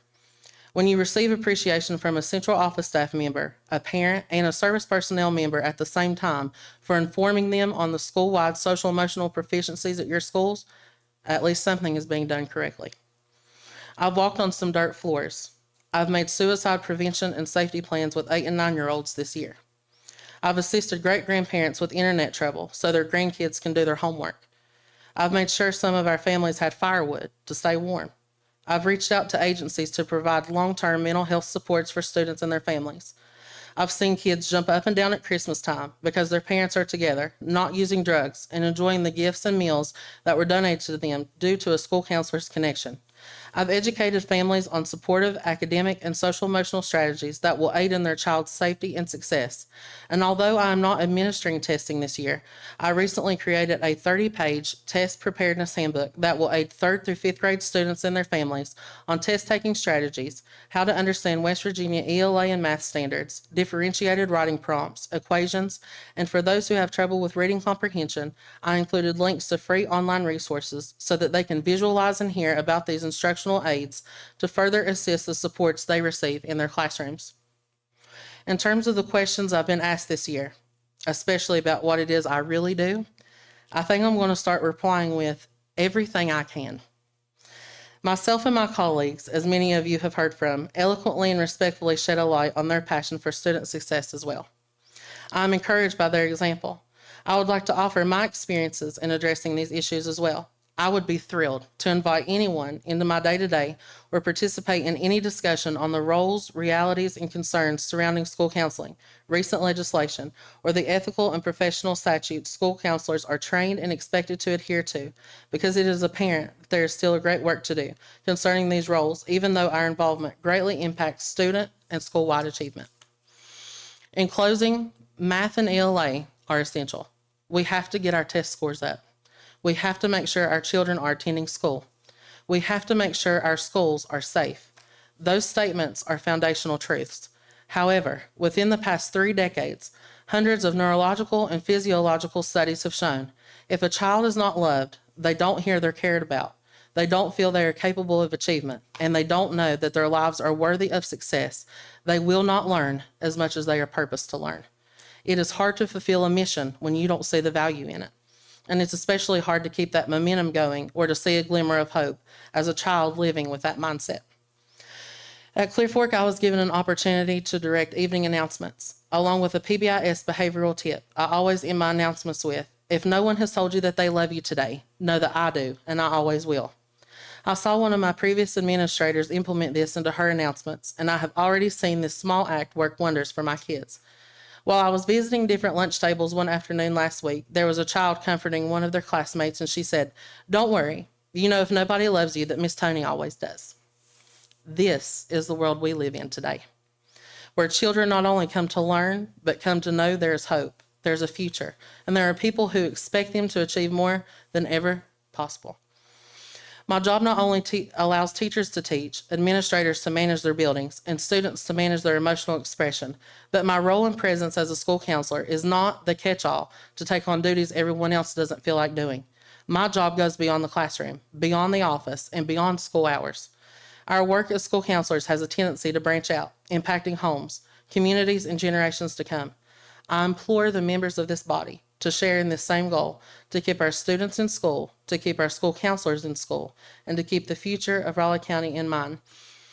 And to go off script a little bit, when Dr. Starcher and Ms. Simonko notified me of my termination, I had one request, one wish, and that was to make sure that a lot of our employees who depend on this income and depend on this insurance because they may have sick children or sick spouses are afforded these opportunities. I'm in a good spot, thankfully, and I know how much work that they put in, and I just wanted to speak on their behalf today as well. Thank you. Thank you, and thanks for reminding us of what counselors do every day. We have nothing else. This hearing is adjourned.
Okay, we're moving right along with personnel hearings. Ms. Hicks, do you want to open or closed hearing? Closed, please. Closed hearing? Okay, We can go into executive session, the purpose of it, a personnel hearing. there's a second. All those in favor say aye. Okay, we're going to close hearing.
Probably need to like page over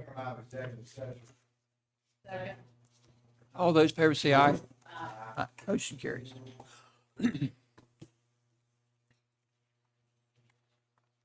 So, will you, let's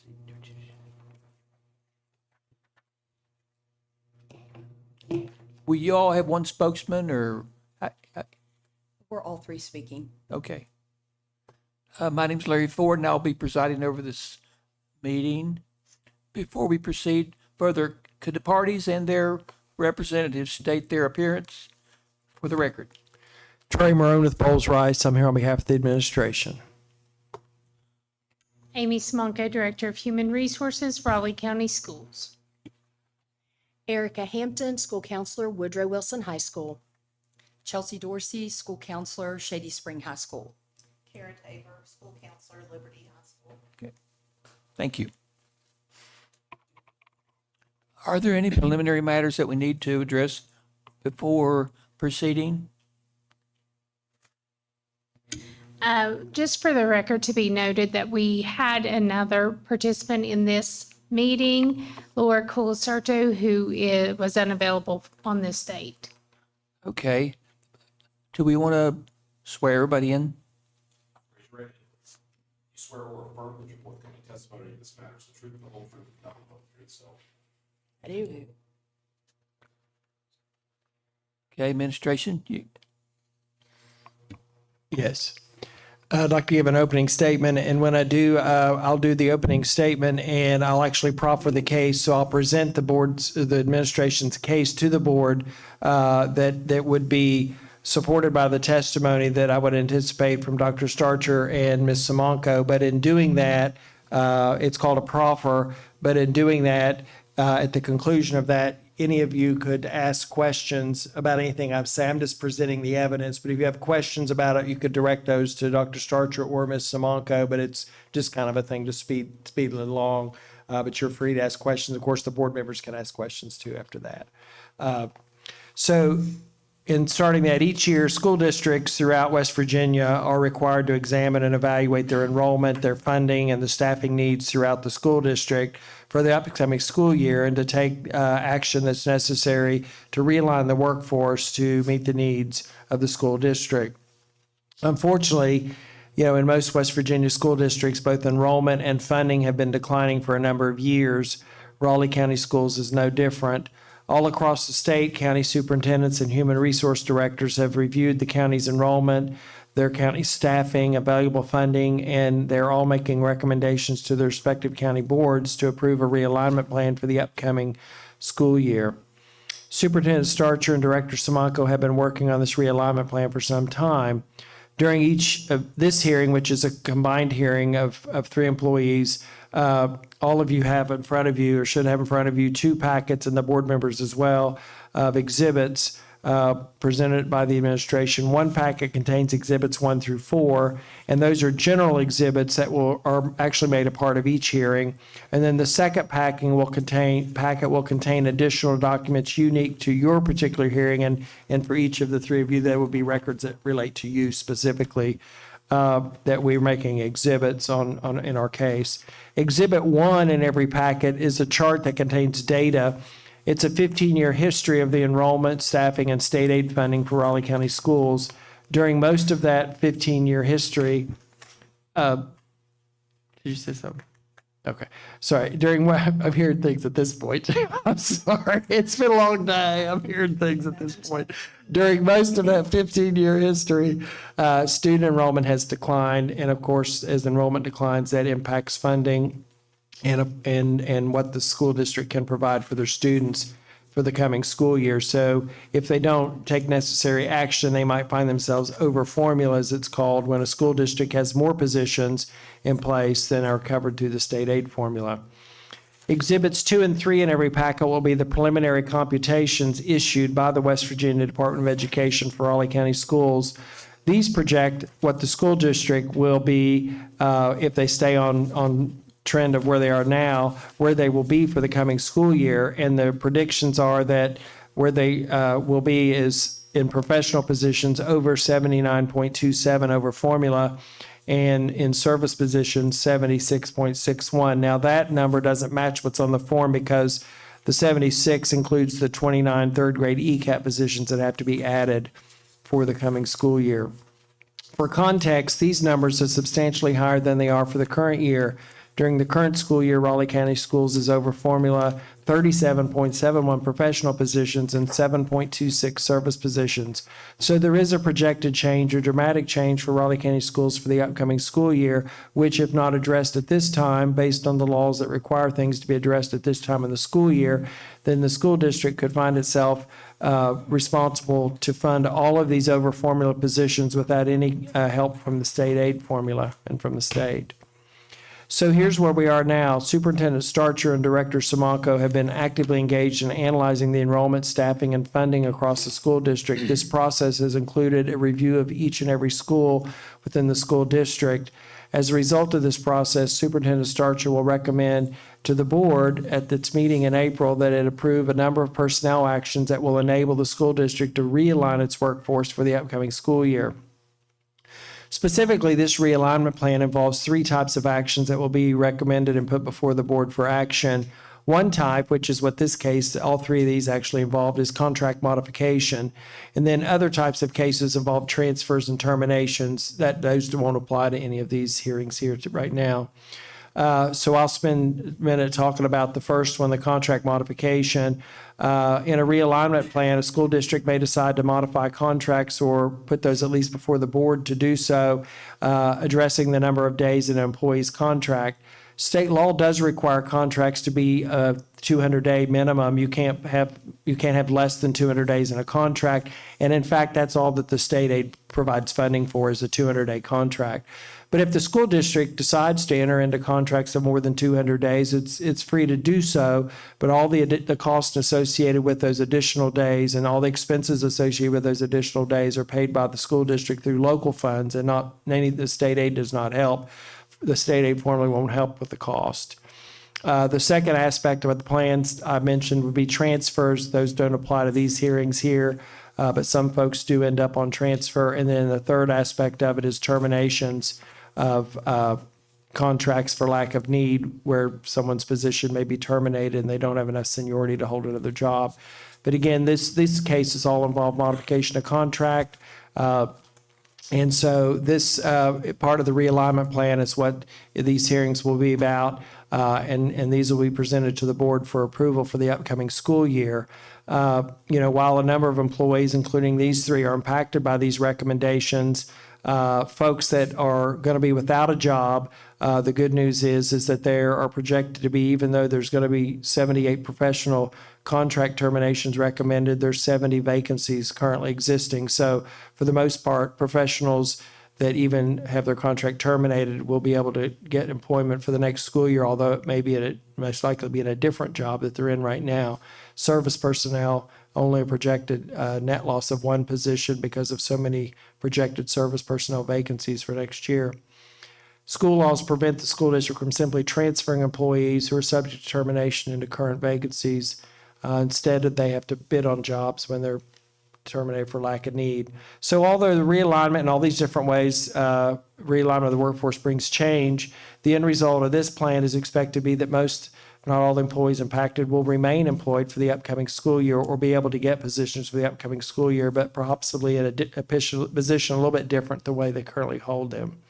So that's just kind of a general with the presentation. So now I'll shift into the 3 of you here today. These 3 cases, actually the 4th one would have been the same. They're all the same. This is a contract modification case. All 3 have been notified of the superintendent's plan to recommend that their contracts be modified. With Ms. Hampton, she is holding a continuing contract of 210 days.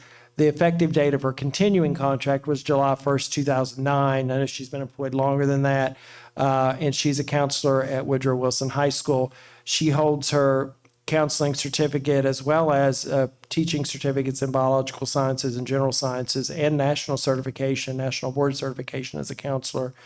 Ms. Dorsey is also on a continuing contract of 210 days.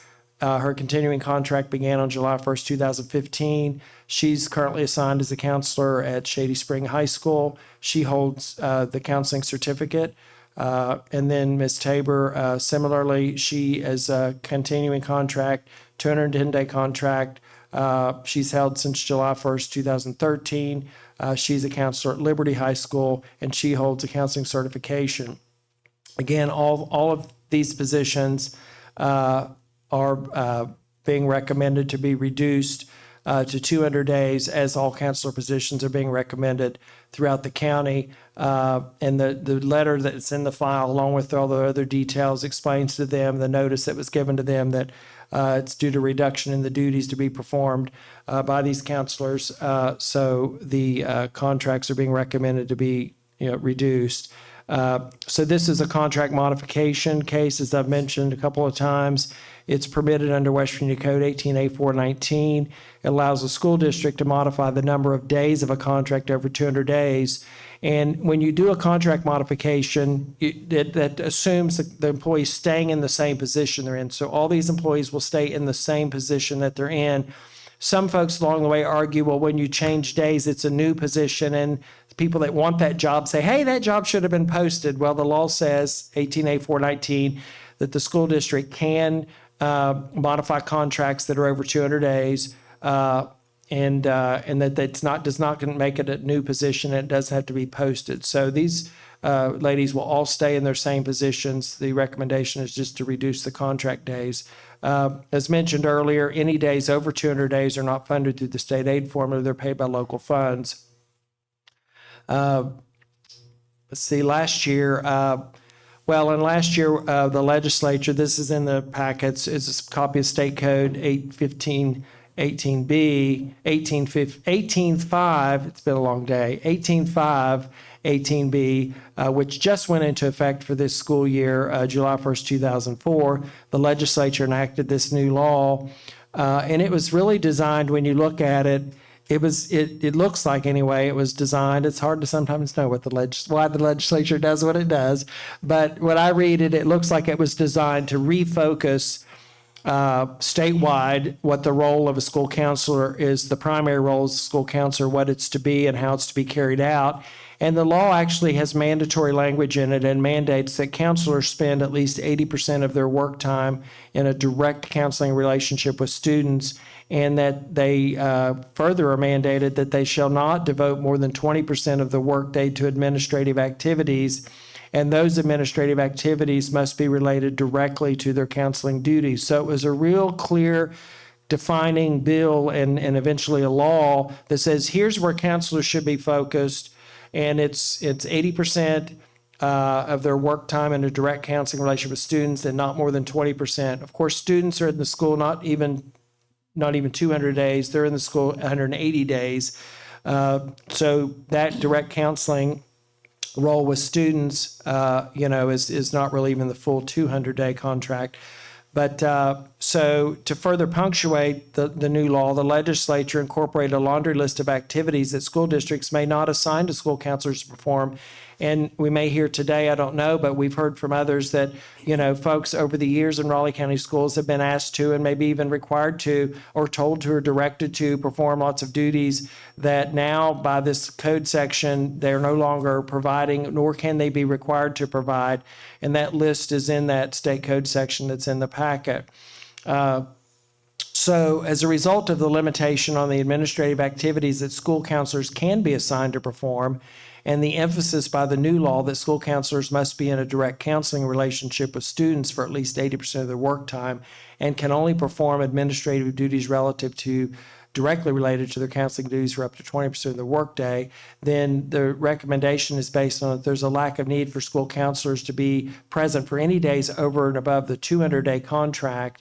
And since the state aid formula only provides funding for 200 days, any extra days we pay local funds. And so the recommendation is to reduce all the counselors' contracts down to 200 days. And these three ladies, their contracts are 210, so they would be reduced to 200 based on this recommendation. And that's the presentation of the case and the evidence. So at this point in time, if you all would have any questions that Ms. Sabalco or Superintendent Starcher might answer, or any of the board members would, I would turn it over for that. No, any questions of the administration? I think I just had a quick question. I just wanted to make sure I heard this correctly. Did you state that if for employees that are over 200 days, that they are not state-funded positions?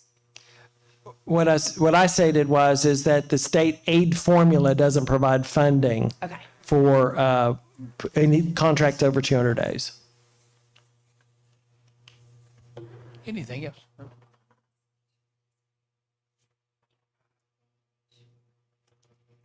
And I think you stated 78 jobs were currently, or Could you- 78 people. They're going to want you to speak. Could into you please the speak mic, into the just so mic? it picks it up.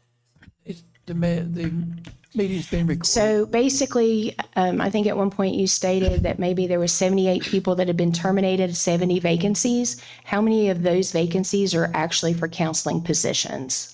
Yeah, and I'm going to turn those, really, I'm presenting the case, so the witnesses are the superintendent and Ms. Smalko, so either one of y'all that wants to field the questions, feel free to. I mean, if it was, you asked me what I stated earlier, so I want to Right. clarify that, but as far as answers to your questions, I'll have to let these ladies do that. If the board approves the recommendations that we have made, that will generate 4 new counseling positions that will be posted. So 4 out of basically the 14 that were cut. 4 new counseling positions. Okay.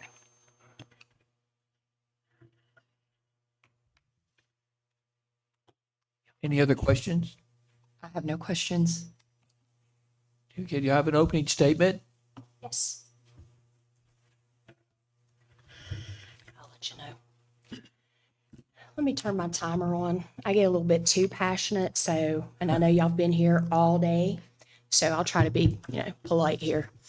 So I'm going to start us off by making the opening statement because we are here because of the concerns regarding our days being cut from 210 to 200.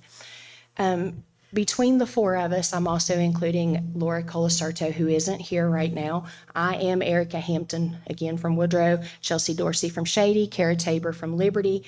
Between the 4 of us, we have over 50 years of combined experience as a school counselor within this county. Together, the 4 of us have almost 80 years combined experience in education, and that could be in the classroom or as a counselor in other counties. It is due to our experience that we have these concerns about losing these 10 days for high school counselors. Some of the things that we want to address is some of the things that we do and what we refer to as opening and closing days, and a couple of misconceptions that we think you may have about what we do as a school counselor. I want to address some of the misconceptions first, please. According to Bill 5262, some of the big things that were taken off of a school counselor's plate, we are not to supervise common areas. That puts us in a position that we may have to be a disciplinarian. We might have to chastise, write up a student, and possibly damage the potential to have a working relationship with that student for them to come to us when they need us in a time of need, or if they are failing classes and we got to give them that pep talk, things are going on at home, they're being abused. If they think that we're mean to them, why would they come to us? So it's very important that we protect our role and what we do and how we build relationships with students. Another concern for us is, can't read my writing, I apologize.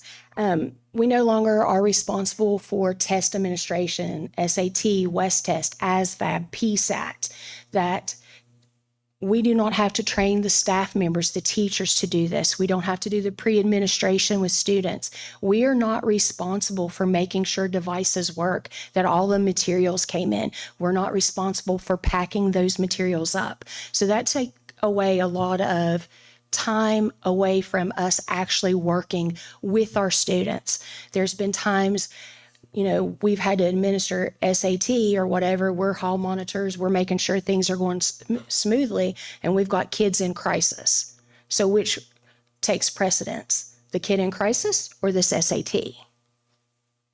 So that was a great benefit for us in 5262 to have that taken off of our plate. We are no longer responsible for the clerical task of enrolling and dropping students or requesting records, which can take a lot of time to look up, because a lot of times these parents do not have the correct information for the school that they've come from, the address, email, phone number, fax number, anything. There's been multiple times that our registrar in the past has had to spend hours trying to track down where the student last was, especially if this was a student that may have been in foster care before or at a placement like Gene Spadero, Robert Shell, Burlington, Tiger Morton. They don't always have the best kept records for these students because they're so transient. And so that is a problem for us, but it's also a problem when we get their records and their transcripts. So for example, will you hand them one, please? I have as Exhibit 1A is basically the front page for all of you is going to be the Raleigh County graduation requirements. This one is the one for our current seniors or class of 2025. This is the one that we use at Woodrow because we offer some different classes that some of the other high schools do not offer.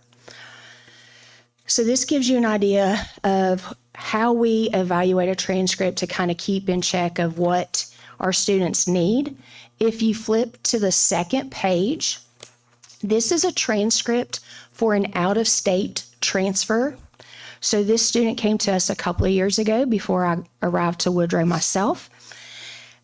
In the states around us, their history and science sequence typically does not follow the West Virginia sequence, meaning I might have a student come in from North Carolina and they have taken civics as a ninth grader, but have never taken world history. If I don't catch that and get them in that world history class before they graduate, they will not have the credits to earn their high school diploma. So if you look at this student, he came to us from Virginia. He did not do an earth and space science credit his ninth grade year. So he had to take it basically his 11th grade year. This is a student that did not take U.S. History 10 when he was in Virginia. He is a senior setting in a 10th grade class because we have to evaluate all of these transcripts for students that come into us to make sure that they're accurate, they're correct, and we are putting these students in the proper classes to earn the graduation credits required for a diploma. This student, thankfully, did not fail anything. So if you will flip a couple of pages, I think it's going to be page 5. This is a current senior. Unfortunately, this student is not a fan of school. And you can see if you look at his transcript, there are several times that this student has failed classes. Hopefully it says senior at the top for you. I think, again, it is page 5. So this student, as we went along and he's failed these classes, he has tried summer school. He's not always been successful with summer school. He finally kind of had a come to Jesus moment, I guess, last year and realized, I do not want to be here for a 5th year.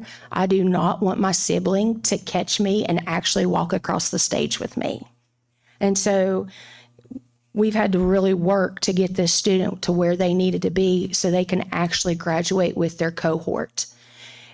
If we don't do these transcript checks at the beginning of the year to catch these type of things, students might miss things that they need to graduate, especially like PE, health, fine art credits.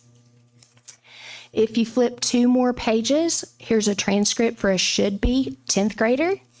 And the reason I say should be, this student is in their 4th semester of high school, but at the high school level, their grade level is not based on how many years they've been in school or in high school. It is based upon the number of credits they have earned. So this student only has 4.875 credits, and they need 5 to be considered a 10th grader. As you can see, 9th grade year, they failed some stuff. We try to get this student back in the classes they needed again. They're still not being very successful. This student has not hit the age of 16 yet. So therefore, We can't get them into option pathway until they turn 16 and they can test into the program and accept it. We can't recommend them for Mountaineer Challenge Academy or Job Corps because they have to be 16 for both of those programs as well. So for this student, she is a huge dropout risk, and I have to come up with a plan and have an at-risk meeting with the parent before school starts for us to try to get this student motivated and back on track so they're not a dropout for Raleigh County Schools. And the very next page should be a ninth grader. As you can see, this student has only earned a half credit from first semester. When I did course requests with him, we had a lengthy conversation about the things we need to do, better choices, how we can still get out of high school with his graduating class. And then on the back of that should be a 2028 graduation requirement check sheet. And I included that one, even though the credits 24 still remain the same. Mine might be backwards from y'all's, I'm sorry. Even though the 24 credit requirements still remain the same, for our current ninth graders, they have lost an elective credit required, and instead it's to be replaced with a personal finance credit, meaning we have to make sure before these current ninth graders graduate that they have taken the personal finance credit as well. So that is something we have to keep in mind. And for students that are technically a ninth grader for the second time, because their ninth grade cohort is 2027, they would not need the personal finance credit. So these are other things that we have to keep in mind when we are looking through transcripts and records for students when they transfer into us. We also have to evaluate an IEP if a student comes in with special ed services. Does this student need inclusion English and math? Are they specialized English and math? Are they possibly inclusion English or specialized math? Are they on an alternate diploma and need to be in the moderate classroom instead, or maybe in the autism classroom? Are these students that might need to be in the social skills, daily living skills, or the behavior class for part of the day? So these are all things that we have to take into account as counselors when these new students come to us before school even starts. So we have to have time to evaluate and create a schedule that's going to work for them and still keep them on track to graduate on time. Another big misconception I think a lot of people have about counselors is going to be in regards to scheduling. I think a lot of people believe that with 5262, where it says counselors are not responsible for master schedule, I think a lot of people think that we have nothing to do with any aspect of scheduling, when that's not the case. The master schedule has never really been a Raleigh County Schools counselor responsibility. The master schedule is basically the playbook of who's teaching what and when, how many sections of English 9 are we going to have versus English 9 honors, or how many sections of AP World do we need, how many sections of health or PE. But how does our principal or assistant principal know how to create their master schedule? Where are they getting the numbers from to know how many sections that they're going to need for their master schedule? It comes from the work that we do. We meet with each student individually, one-on-one. These meetings can take anywhere from 15 minutes to longer on average, depending upon what our students' needs, what our students have questions about, if they're behind, us trying to help motivate them, come up with a good game plan, trying to get them back on track. So it's just not, oh, okay, you're going to be a 10th grader next year. You need English, you need geometry, you need biology, U.S. history. Okay, we're done. It's so much more than that. We're working with young kids. Some of these kids have nothing, and we're trying to help them find their future. So when a kid sits down with me and they say, you know what, I want to be a nurse. All right, we need to get chemistry out of the way. We need anatomy. I suggest you do some upper level additional science and math classes. You probably need to be taking some dual credit classes as well. Let's get you off to a really good start for when you walk across that stage. Oh, you don't want to do college? That's all right. I know you like to do hands-on stuff. You going to ACT? All right, cool. Here's what you need to know. You have to apply. You're going to sit down and do an interview. We're going to discuss interview skills. We're going to discuss what classes you're going to need so we can make sure that when you go out to ACT, you have all the basic requirements out of the way, that we've not forgotten a PE, a health credit. Somehow you've not taken fine art. We want to make sure that we can make it possible for you to go out to ACT and get that certificate and go to work and have a good future ahead. Got a student that wants to do both? It takes a little bit more work. Means I got to get that kid in foreign language before they go to ACT. I'm not going to be able to fit it into their schedule later. You know, there's all these different things within scheduling that we have to look at. On my caseload, I have 300 kids with 300 different personalities. We cannot cookie cutter scheduling for these students. They're more important than just, here you go, hope you like it. I want these kids to be excited to come to school because we've picked classes that they're invested in, that they're excited to take, that they're going to come back to me later and be like, Miss Hampton, robotics. You know, I want them excited. And if they're not excited, why are they going to come to school? How are we going to keep them from dropping out if they don't have something to look forward to? And we've not taken the time during scheduling and course requests to get to know these students.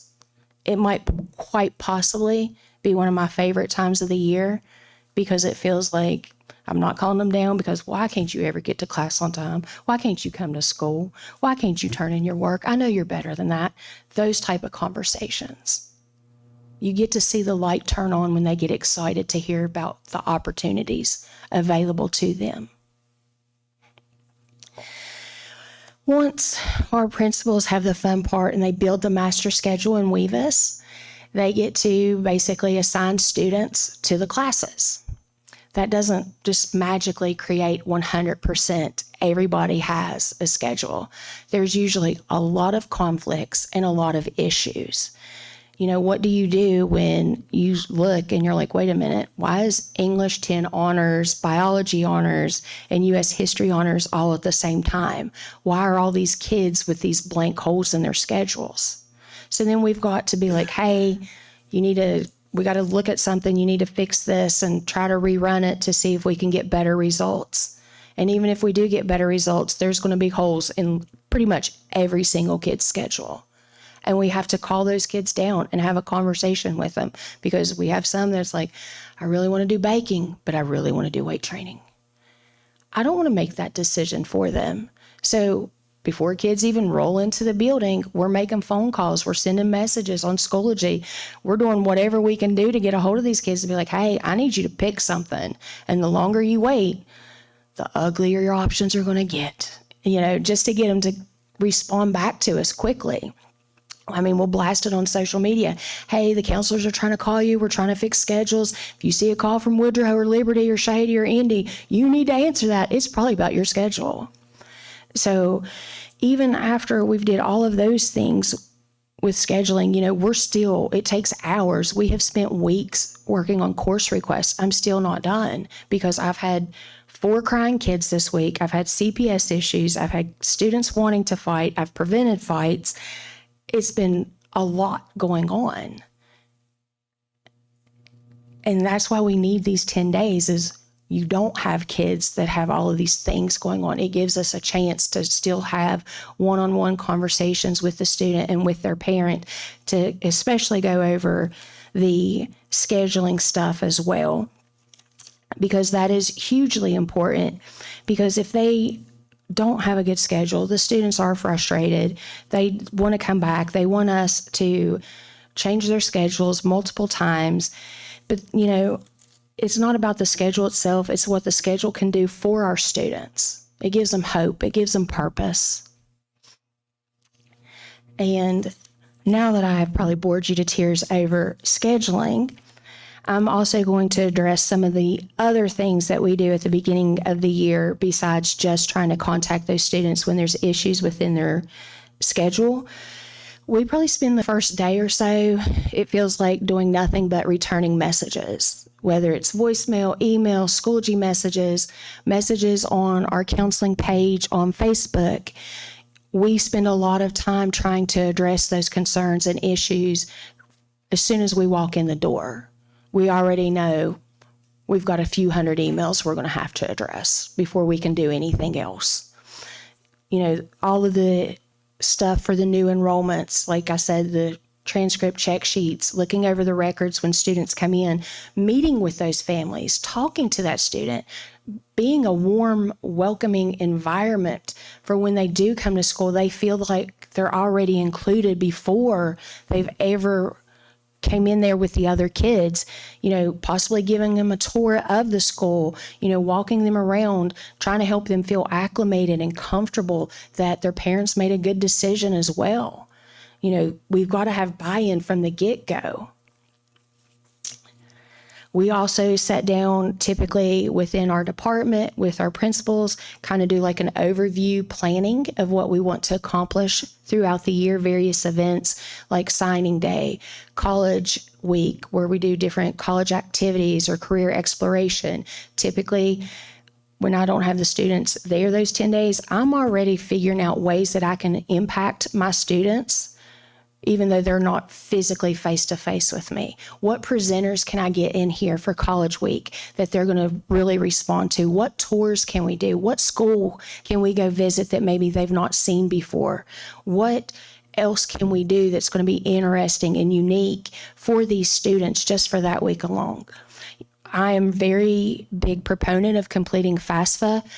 Typically, when we have open house or senior night before, you know, school is officially in session, I already have my financial aid and scholarship night. I have it planned. I have who's doing what already. I've already put that out on Facebook and Schoology before anybody's in the building, including my teachers. I have FAFSA appointments set up and times. So my seniors already realize, oh, school hasn't started. This has to be something really serious and important. And it's one of the keys to their future.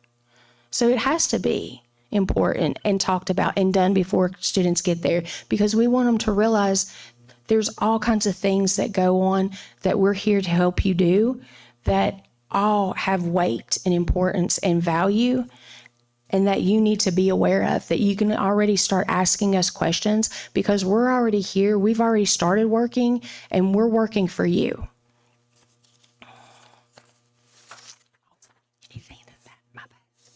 Again, we address scheduling issues within those first few days, especially verifying special education schedules are correct.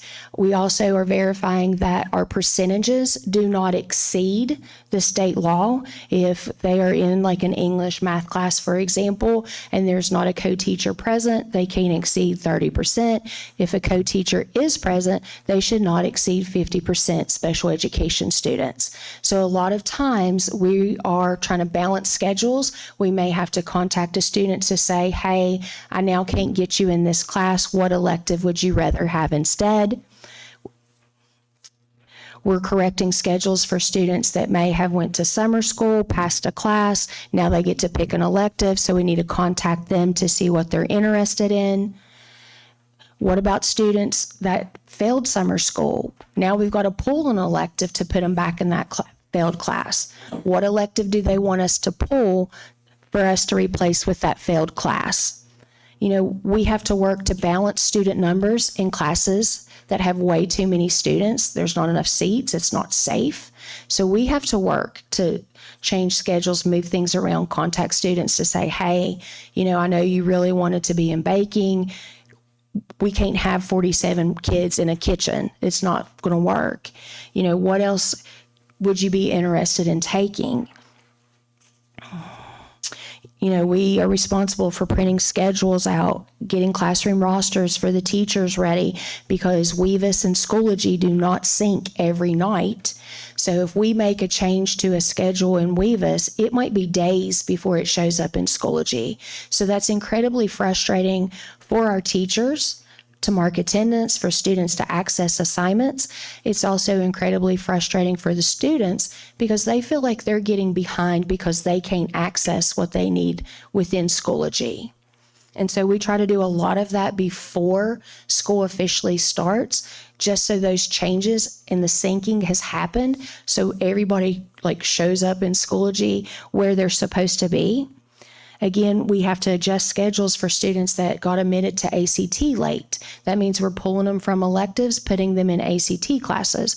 Well, if we have students that flip-flop and say, you know what, I don't want to do ACT now, we have to pull them out of ACT classes and then figure out what elective classes they want to replace those classes with, or if they're going to try to go with some upper level science, math, dual credit classes type of thing. We are also responsible for the exception to attendance forms.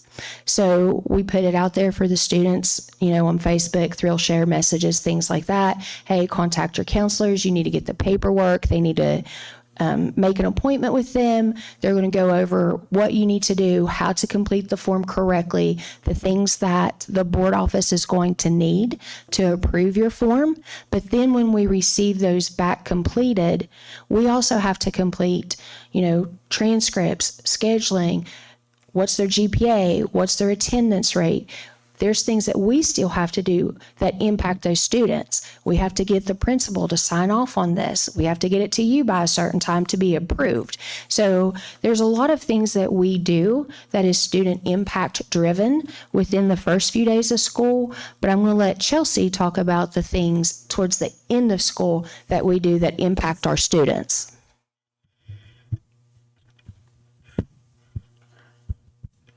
Is this okay? Good. Okay. Good afternoon. I would like to thank Ms. Hampton for covering all of the tasks, most of the tasks that we run into in the first 7 days of our 10-day contract. That runs in addition to the 10 days that we have, in addition to what teachers have. My name is Chelsea Dorsey. I'm a high school counselor, and I'm employed under a 210-day contract. I'm here today to outline my responsibilities along with those of my fellow counselors during the final 3 days of our contract. These responsibilities are critical to ensuring a seamless transition from one school year to the next and provide targeted support to students, especially those who are at risk. If you refer to the third page of your school counselor's responsibility handout, you will see a comprehensive list of tasks that we perform, beginning with summer school coordination. At the high school level, students are often still taking makeup exams and submitting last-minute assignments on the final day of school, while teachers work to finalize grades. Although some students are aware they need summer school due to first semester failures or an overwhelming amount of makeup work, others are uncertain until final grades are actually posted. Once students express interest in summer school and grades are finalized, we generate a failure list to confirm the exact courses needed. We consult with parents, often by phone or email, assist in completing the summer school applications, and submit them to the summer school coordinator at the Board of Education.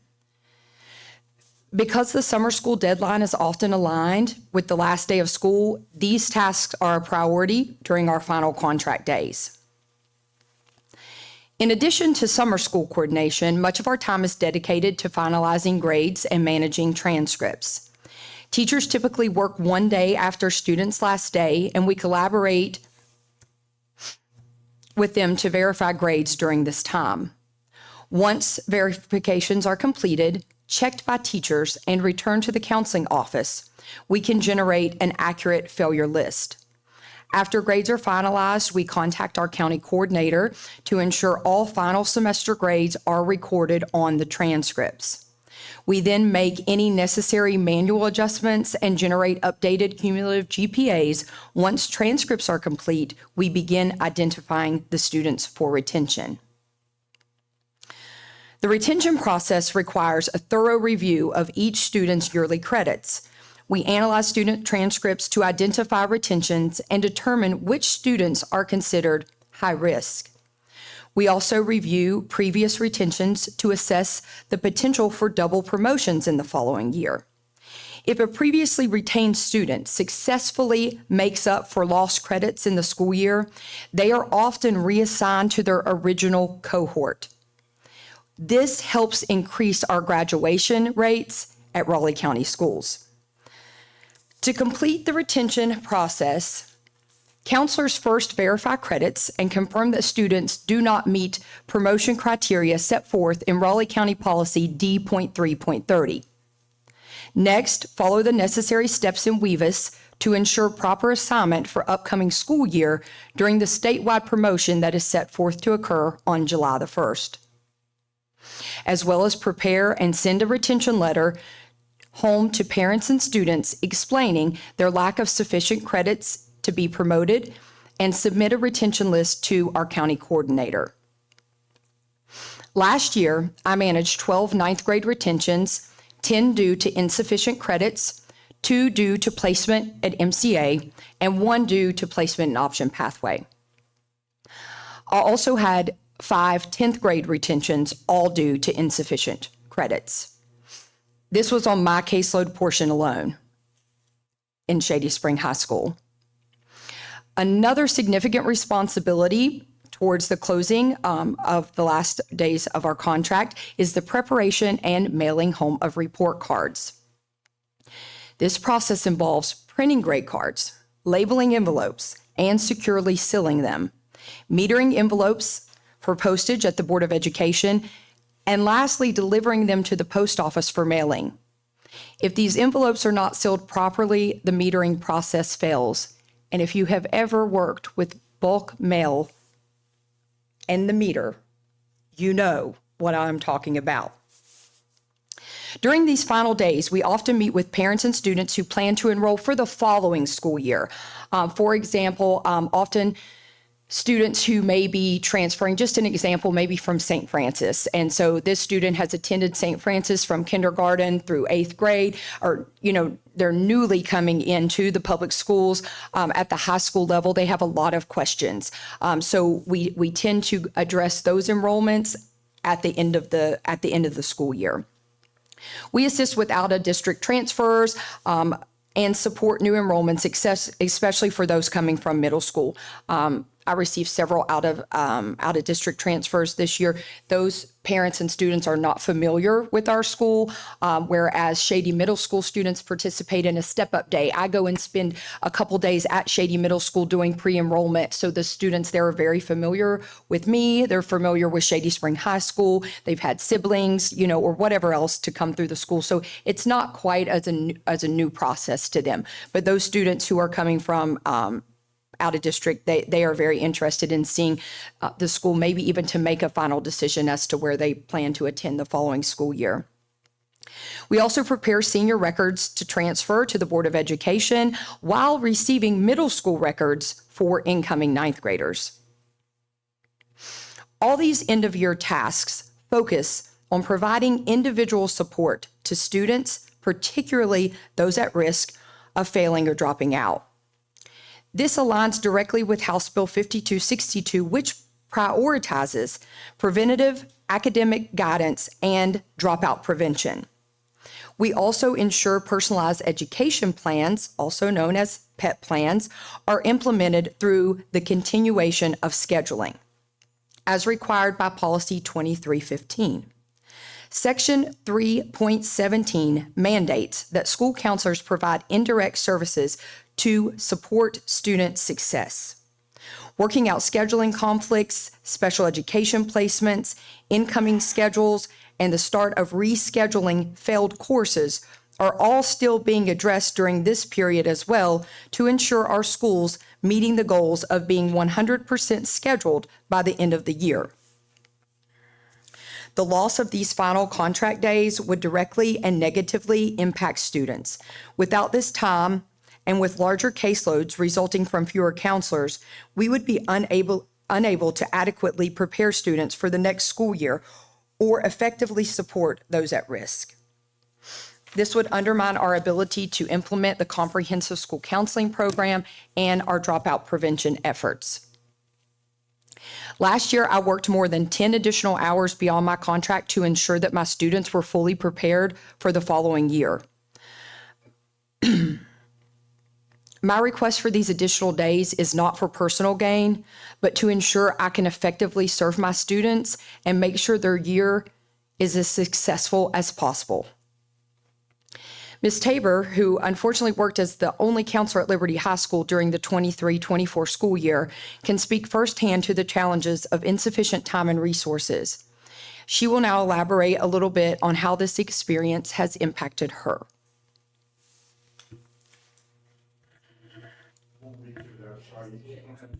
Okay.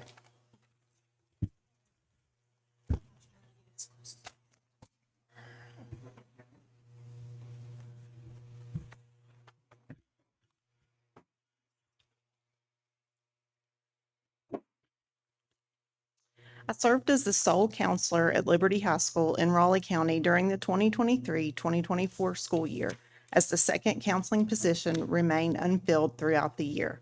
Without a doubt, this was the most mentally and physically demanding year of my life in my 46 years. I found myself bringing work home nearly every night, often staying up until midnight or later to complete tasks. I even took work with me to my son's sporting events, using any available time to make progress. I am deeply grateful for the support of several staff members who generously assisted me with the tasks that they could. Without them, I could not have completed what I did. I also worked closely with our community and schools liaison, who is no longer at the school due to funding cuts. There were countless days when I felt overwhelmed, wanting to give up or even quit my job. However, my passion for the students and the Liberty High School community, along with the responsibility of being a single mother of 3, kept me going. The scope of responsibilities for high school counselors is vast. We are often juggling multiple tasks at once. At the start of every school year, we ensure every student is placed in appropriate classes, which involves meticulously checking every student's transcript and reviewing their credits. At the beginning of each semester, we also field requests from around 1/3 of the student body to adjust schedules. In addition, we handle a high volume of transfers both in and out of the school, which requires reviewing transcripts to verify that students are properly placed. We also do this at the end of every semester to ensure students stay on track for graduation, including re-enrolling them in any courses they may have failed. At my school, we hold a yearly pep rally before a basketball game. This gives parents the opportunity to come meet with the counselors and their students' teachers, reviewing the students' personalized education plans to ensure they are on the right track for their future aspirations. Counselors guide students in planning their future after high school. This involves assisting students with college applications, scholarship applications, including Promise and Invest, completing the free application for federal student aid. We ensure that all required documentation is submitted to the appropriate institutions. We have to first help each student create a login, help them complete their portion of the FAFSA, invite parents in so they can complete their portion.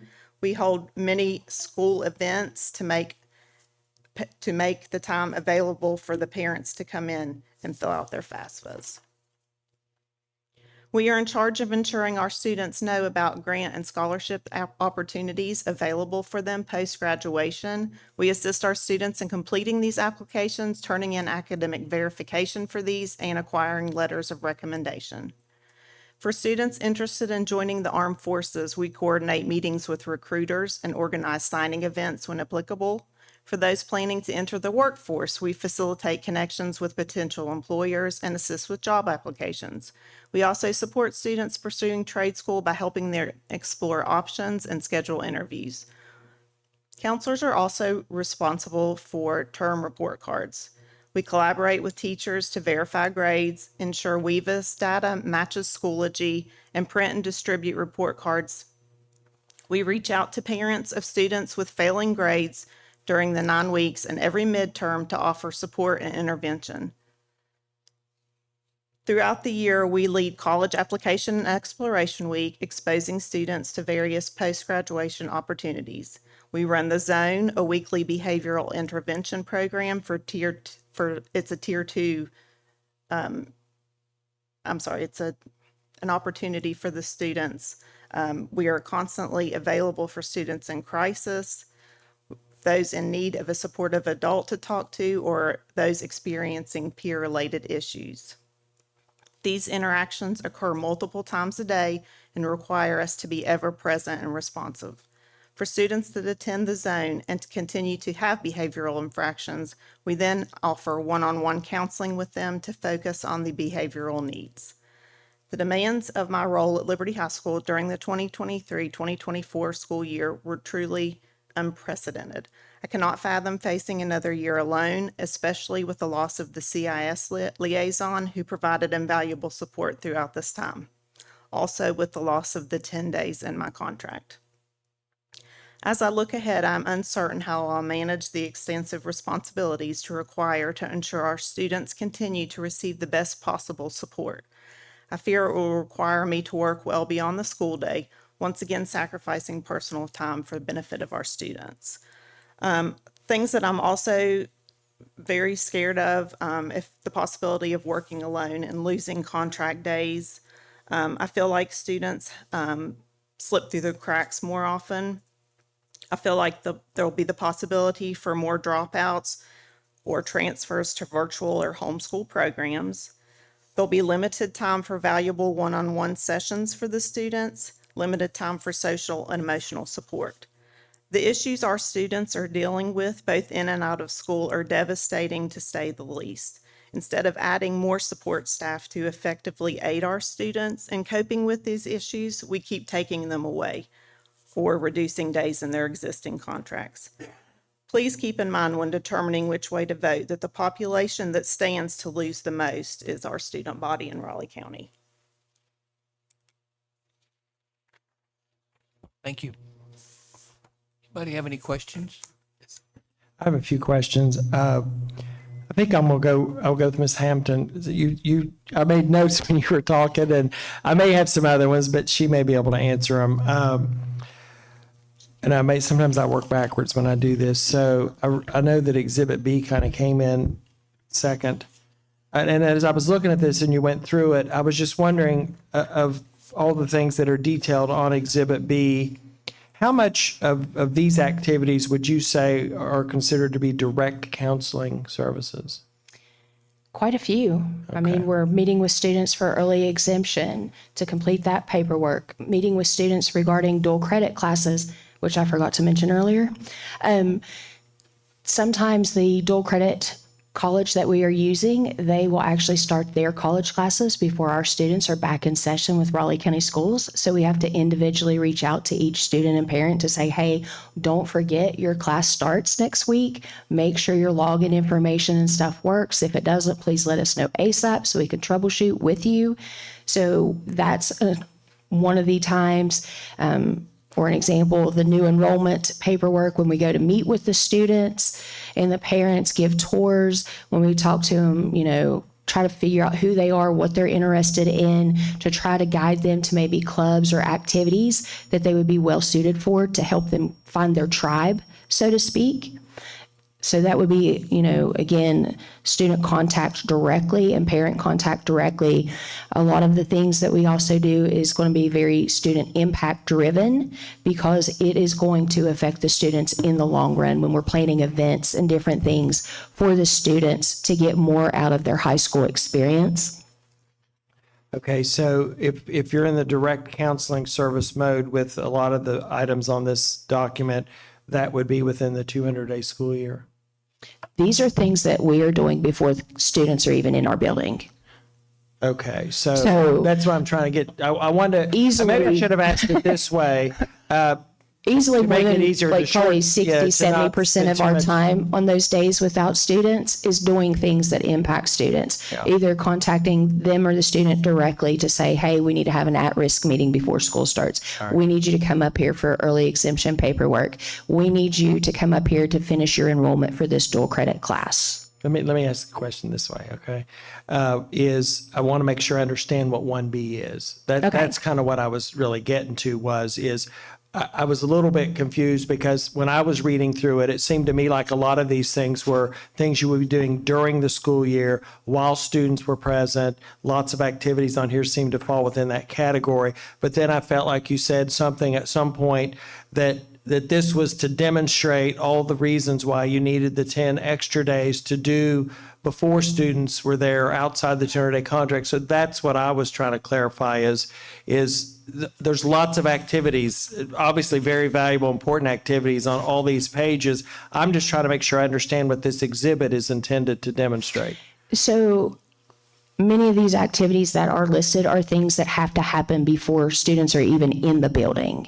Like these exemption forms, sometimes they're due before students have school, or they might have been in our building for 2 days. I can't give them the form on the very first day of school and they go and get it signed by their parent or their job or whoever and bring it to me the next day.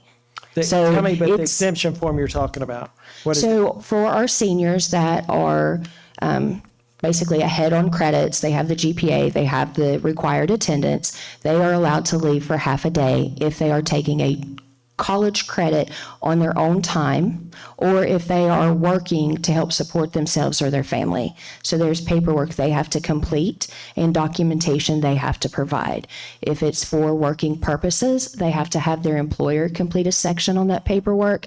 If it is to attend a college class, they have to get us the documentation that shows the name of the class, what semester they're taking it in, the name, I already mentioned that, and that they have paid for the class. And that And why we does can that have to happen before the 200-day school year? That's where I'm confused. I mean, because usually the forms are due before students are even in the building. And we have to like process them, add transcripts, complete our portion, write in GPAs, their attendance, get the principal to sign off on them, make copies, bring them to the board office for the board meeting for them to even be approved. Okay. So a lot of times that's before students are officially in our building. okay. And the So- same for dual credit classes. Some of these start before the students' classes even start. So if they've already missed a week or 2 weeks of their Marshall dual credit algebra class, they're so far behind, we might have to completely change their schedule because they've missed 2 weeks of a college class. And are you the only one that can do that, the counselor? Or can the Yes. administrators do it? No, Okay. they have nothing to do with dual credit. Okay. Or They with can't- the I'm the just only talking thing about they do on completing the an exemption exemption. form. I think I'm asking a question and we're talking about 10 other things. I just want to focus on what the question is. Completing an exemption form. Are you saying that only a counselor can do that and it has to be done outside the 200-day period? Is that what you're telling me? Only a counselor can do it because we have to pull transcripts, we have to verify GPA. There is an entire section just for only counselor counselors. can do it. You can. That Yes. answer could be just that. It's just yes or no.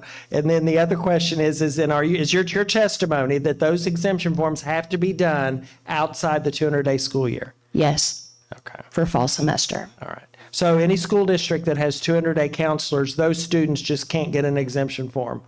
They just come, they probably push their days back. I don't know what another county does. They might set their deadline for a different time after the students have been in school for several weeks. Then therefore you have students setting in elective classes for no reason for possibly 3-4 weeks, creating havoc because they know they don't need that class and they're planning to leave. Okay. And you also went through the list of misconceptions and detailed several things of all these items that were taken off your plate. And so how much of your time were you spending doing all those items that are misconceptions that have now been taken off your plate? How much would you estimate that you were spending on those? I was probably spending at least 20, 25 minutes a day doing bathroom duty in the morning. Let's see, test prep administration, that was usually days because to do pre-admin with students, you can't try to pull in 100 and some students and have them do pre-admin. It's like herding cats. It doesn't work. So you're doing very small groups to get that accomplished, to make sure they're putting the correct information down, making sure that, especially when we were on the bubble sheets, making sure they were bubbling in everything correctly. Training the teachers. By the way, do you have like a percentage idea of how much of your time you were spending on those misconceptions that were taken off your plate? Like a percentage of your time in a school? I'd say probably about a quarter of my time. About 25%? Mm-hmm. Okay. And then you're not required to do this anymore? I am not required to do bathroom duty or trained teachers or pre-admin for any testing, PSAT, SAT, ASVAB, anything at the high school level like that. So all the things, though, that were taken off your plate that took 25% of your time, you're not required to do those anymore. You're not being required to do those.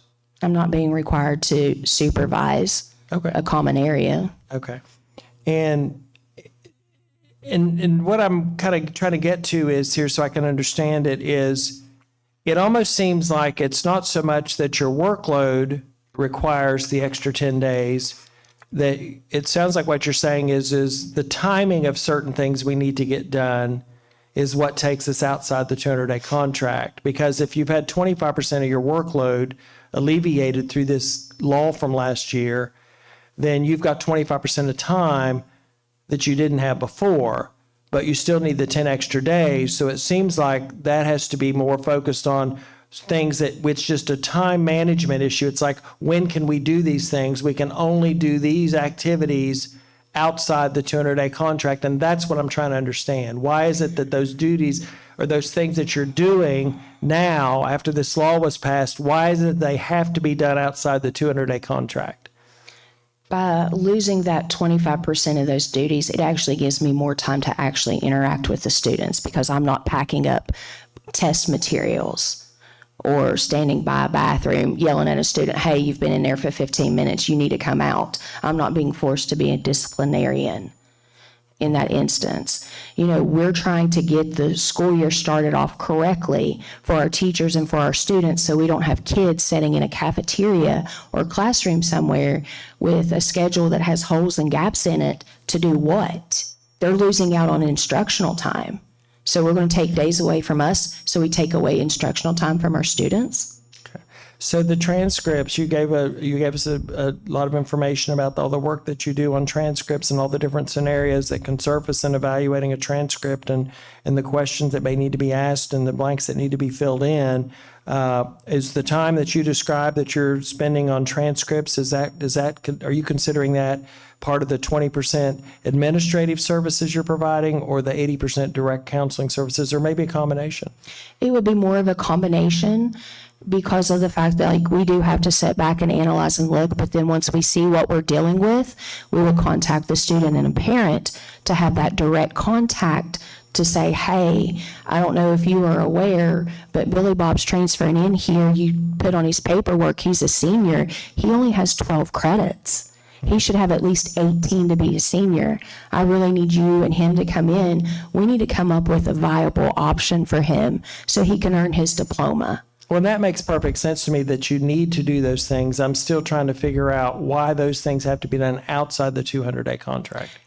Because you cannot get nothing done when you have kids, students, parents dropping in without appointments, and you're still expected to see them. So you lose your train of thought. You lose what you're attempting to accomplish. You're pulled in multiple directions at once. Like, I literally had a line every day this week of students waiting to see me, and as soon as one student got up, another student sat down. I had crying students. I've had teachers in tears. I have had CPS issues this week. I have had students fighting. I have had a ex-boyfriend getting his ex-girlfriend beat up by the current girlfriend. I've had the family wanting to step in to help save ex-girlfriend. So I've had to talk everybody down. I've had a student threat stating if he was in a gang, he would shoot up the school. That's just the first 4 days this week. Mm-hmm. So those are things that we're running, putting out fires, basically. So it's very hard to try to set and do a transcript check when you've got all these things going on, and then you're trying to count them up, and everybody's like, hey, I need this from you, I need that from you. Hey, what about this IEP? We need to change this kid's schedule. He just tested into special ed services. Or we've just realized this student, we thought he would be okay in inclusion math. That's not correct. He needs to be in specialized math. We need his schedule changed. So it sounds like you're having trouble spending 80% of your work time in a direct counseling relationship with students. No. No, you're not? No. Okay. So is it that the administrative responsibilities that you do have associated with this job are just more than what you can do in 20% of your time? I'm trying to figure out where's the overlap. Where is it? where is it that what you're doing doesn't fit in? You know, the legislature has said that you should do 80% of your direct counseling, of your work time, 80% with counseling, direct counseling relationship, and the other 20% in administrative activities. So which of those categories is it that you feel like you have more than you can do in that time period? Do you feel like you're overwhelmed with the counseling or the administrative responsibilities? Or Honestly, or it both, or depends upon neither? the day. Yeah. Like we are not in a role where every single day is going to be the same. I don't know what I'm walking into. There's days that before I even clock in, I've got people saying you need to deal with this student. They're in here crying. Okay. And then that's, kind of sets the tone for the day. What I may have planned to do administratively is going to be put on the back burner for a crying student or a student that's coming to me to say, hey, my dad just beat the hell out of me last night. Here's the bruises. Well, I don't know.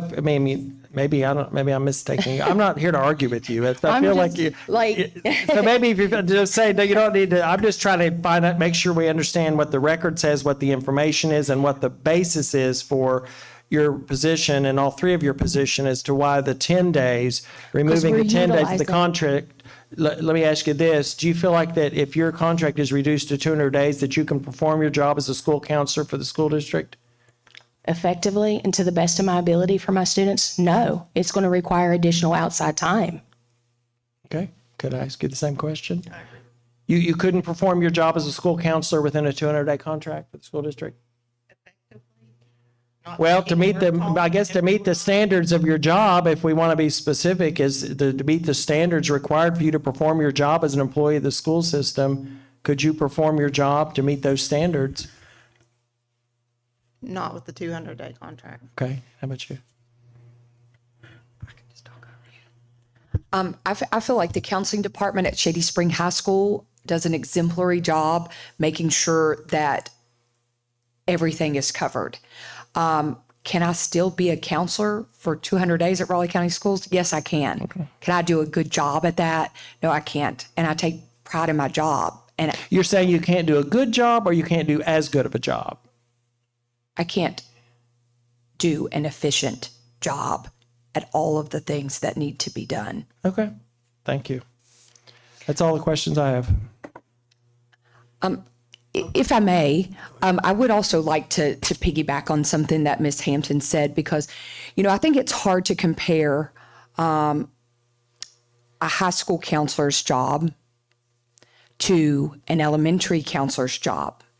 I think it's hard to compare a high school counselor's job to a teacher's job, because although a teacher's job, it's going to differ every day. You don't know if Susie's going to come to school today, who tends to be a disruption in your classroom. You don't know how many IEPs that you're going to have. But once those things are established, they tend to repeat throughout the year. Our job is not only dependent upon the time of year that it is. Is it before school happens and these issues are presented? Is it during the semester change when these specific issues are presented? Is it at the end of the year now? Is it testing season? Is it PEP season? It totally depends on the time of year we are facing. In addition to that, whatever could happen in a day. Sometimes I go in, my agenda's already set at the beginning of the school year. I know what I'm walking in to do tomorrow. I can't do any of those things. That's the way my job is. I may walk in someday and I have an agenda of 10 things I will do that day. I don't get to any of them. Right. And I'm still going to get them done. And I'm going to do them efficiently and effectively.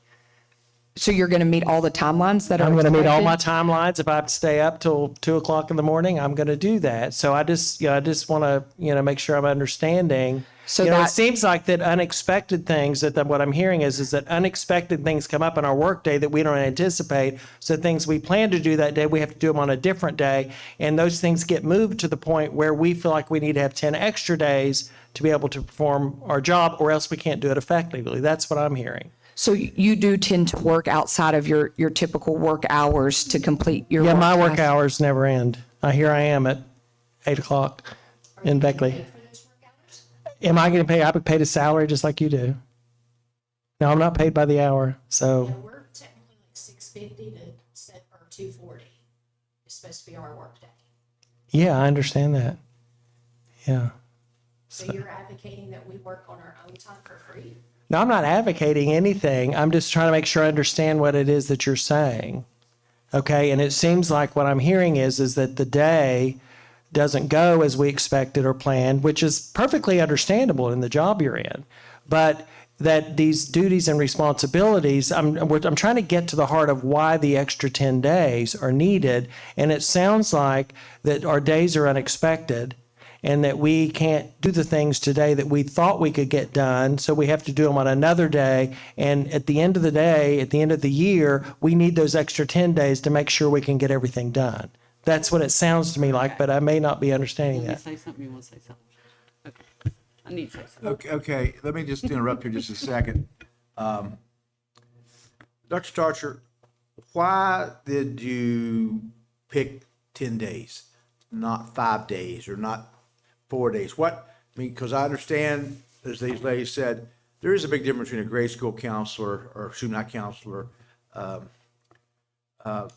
you want to call it, thing, counselor, I guess is, and a high school. The extra duties, the stuff you're doing with, no one in grade school's got to worry about getting someone in to yell or anything else, or getting those schedules up there, or whatever it may be. So there's a lot of stuff that has to be done prior to school and after hours and stuff. So where was your, I guess, reasoning for that? Mr. Snuffer, as I said in a previous hearing today, I don't know which one, but our team here met with each principal, including each of the 4 high school principals. So after discussion with them individually, I made that recommendation just based on their feedback. So if, I mean, I've been listening, taking notes as the 3 ladies here have talked, presented. So I certainly will be considering what they've said before the April 8th before the April 8th board meeting. Right. But it was based on communication with the principals. I just have, because I probably shouldn't talk, I know personal experience, Ms. Tabor. I mean, no one should do what she did. No one should do what she did that year by herself. I mean, most of us would have quit what she did. And it's not fair to her to be put in that situation again. It's just not. I think it's hard, Trey, for people that haven't done that job. And I didn't do it. I mean, I was middle school. I wouldn't do a high school counselor job for nothing, because when that kid gets, and it's happened in Raleigh County, and you remember, they get ready to graduate and all of a sudden they can't, or they get to walk when they shouldn't have. I mean, there's a lot of pressure there. And I agree that there needs to be some time. I don't know if 10 days is a magic day or what, but there's no way that you could really keep all of this going with that 200. And that's just, I'm just saying. Unless you work till midnight every night. Or Meeting with kids or parents or. And I know Go ahead. I know I may be out of order, perhaps, but I'd like Ms. Tabor for myself, just because, I mean, I've really tried to listen to the 3 of you and process and think, as you've spoken this evening. But the comment you just made, unless you want to work till midnight, okay? Well, and it's not about me. That's not my question. I need to understand the extra days. As I listened, I didn't think they really impacted the working till midnight during the school year. Because you talked about different things that are happening. So am I correct? And this doesn't influence the rest of my thinking, but what you do at the beginning of the year really doesn't cause you to work, whether you have the 10 days or not at the beginning of the year, doesn't cause you to work till midnight in December, correct? And I'm not saying this, however you answer, it's set it aside from the days. I know I'm connecting them, but the two don't really, the one, 10 days at the beginning of the year or 7 and 3, I think is how we normally structure it. That wouldn't cause you to work until midnight in October, or like, you might wind up working till midnight on any of those nights anyway. I guess that's what I'm trying to ask you. Without the 7 days, I mean, I can't do all the thorough review of records and get the kids on the path that they need to be in. The October midnight might be because student A blew up our plan that we made before school started. So that causes me to have to work.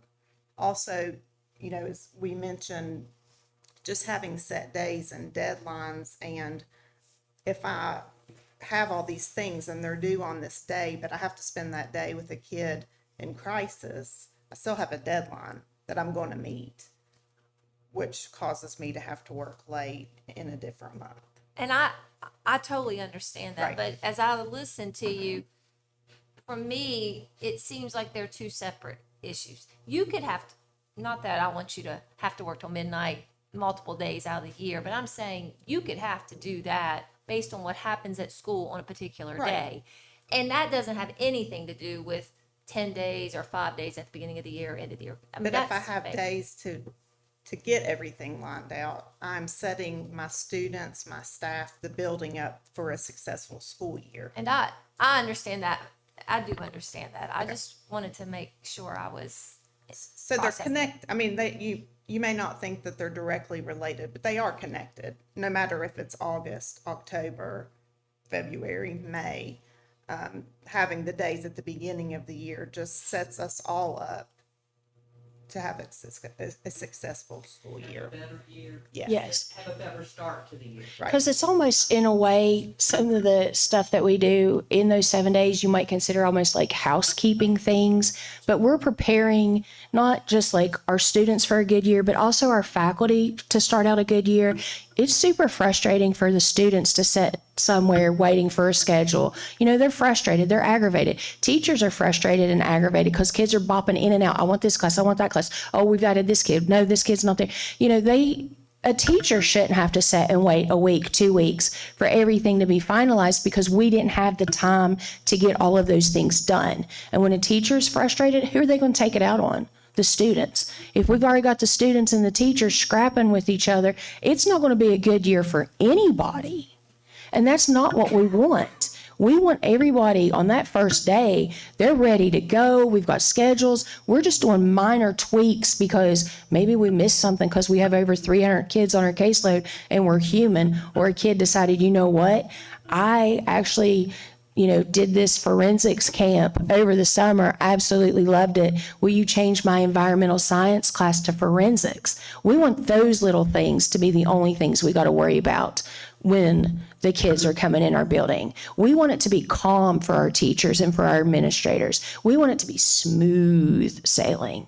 We want to start the year out right for our students. We don't want them to have such a negative first few days that they're so frustrated that they're texting their parents saying, I want out of here. I'm not coming back. You better put me on homeschool. I can't do this. That's going to affect our federal funding. It's going to affect our graduation rates. And we're trying to prevent some of these things by being proactive in those first 7 days and in those last 3 days that we get, is trying to address issues and concerns that we know our students and our families and our faculty are going to have.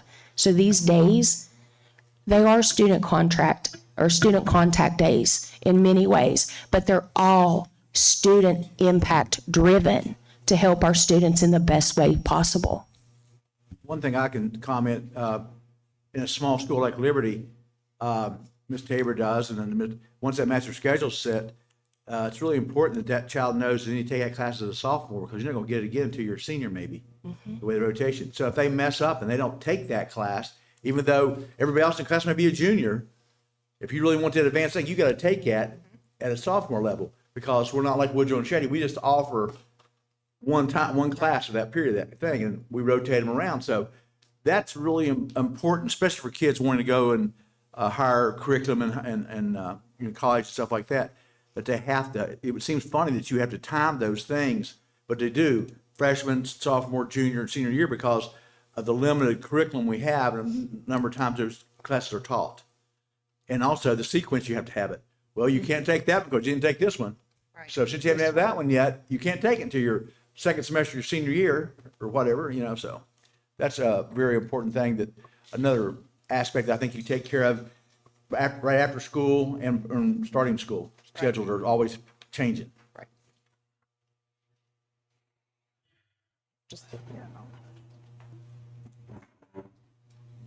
Dr. Starcher, another thing I would like to elaborate on in regards to the question that you asked Ms. Tabor. Not only are we being directly impacted by the loss of days, we're also being directly impacted by the loss of an additional coworker. So we're not only losing 10 days of time that we can work, we're gaining numbers in our caseload. And so, in October, working till midnight may be only working till 7 when you have a counselor to split up what you're doing with. And so I want to make sure that I elaborate on that, because we're not just affected by the 10 days we are losing, we are directly affected by larger caseloads because we are losing a coworker as well. I want to just quickly elaborate on the papers that Ms. Tabor just handed out. Which file is this with, just for the record? Which file does it go with? Is that yours? Mine. Okay. Mine. We just had to make sure the file. Yep, and that's an enrollment report for Shady Spring High School. 2A, it's pretty much the same content, but I broke it up in 2 ways for you, because 2A does not include any transfers in and out of our virtual program. Where our virtual program is now considered its own school, when a student transfers in and out of virtual, that shows up on our enrollment report. So 2A does not include students transferring in and out of our virtual school. 1A does include with virtual transfers. So I simply want to point out that it seemed quite extensive what Ms. Hampton went over in the beginning about all of the things that have to take place with the transcript, right? All the things that have to be analyzed and looked at. That's not just for say 5 students at the beginning of the year. This has to take place for every student that enrolls with credits at the high school level. And as you can see, it's quite extensive. And that is taking place not only during those 7 days, but throughout the year. And when we are obtaining a larger caseload, that's more students that we're doing that for. So I did just want to point that out as well. So everybody kind of had an idea of the number of enrollments and transfers that we're looking at. From the beginning of school. Yesterday? Okay. And when you say larger caseload, you're talking about losing one counselor, right? That's correct. Yeah. And that one counselor, I think, has a caseload of, I'm not sure because I haven't, really looked at her specific numbers on her caseload, but I mean, we're looking at least around 100 or 150 more students added, to our caseload to absorb the loss of that one counselor. Okay. Any other comments? I was just going to add, for example, at Woodrow, if we go down to 3 counselors, depending upon the alphabet, because we are split alphabetical, so it will be also dependent upon the incoming ninth graders, what size they are. I'm going to pick up an additional 125 students. So I'm going to have a minimum of probably 425 students on my caseload. Usually we have more ninth graders than we do seniors. So we typically are going to pick up some extras that way as well too. Okay, thank you. So do y'all rest your case? I believe it seems that way. Thank you. And you've rested, right? Yes, I rested. Okay, we do thank you for coming. We apologize for you being late, and thanks for staying so long. Very, very brief. Yes, very brief. I'll give a brief closing statement. Of course, the recommendation has been, presented. At least what will be the recommendation was put forth in letters to these ladies. And, just from a legal perspective, contract modification is permitted by West Virginia law. This is the time in the year that you would do that if you're going to do it, because there are deadlines. The reasons have been discussed here at length today. And I think, the question really kind of rests on, and you all, ultimately will make that decision, is whether or not, the job of a school counselor requires an employee to work outside a 200-day contract. And I think if you, how you decide that decision really kind of dictates the outcome in this case. But, the law says what it says, and the school systems are designed from a legislative standpoint for 200-day contracts. And so that would be the starting point of what is the expectation of what school employees would work, and it's a 200-day contract. At some point in time, obviously in Raleigh County, those days were increased. You all would know better than I when they were changed to 2.5, 2.10, and why they were changed. There was a change in the law this past year. There's a change in duties and responsibilities. The testimony I heard was that the duties due to that law reduced 25% or took up 25% of someone's time. Sure, that 25% of time is being filled back up. So the question becomes is whether or not the requirements of this job necessitate you having a contract in excess of 200 days. That's a discretionary decision for you to make. Thank you. Any closing comments? Yes.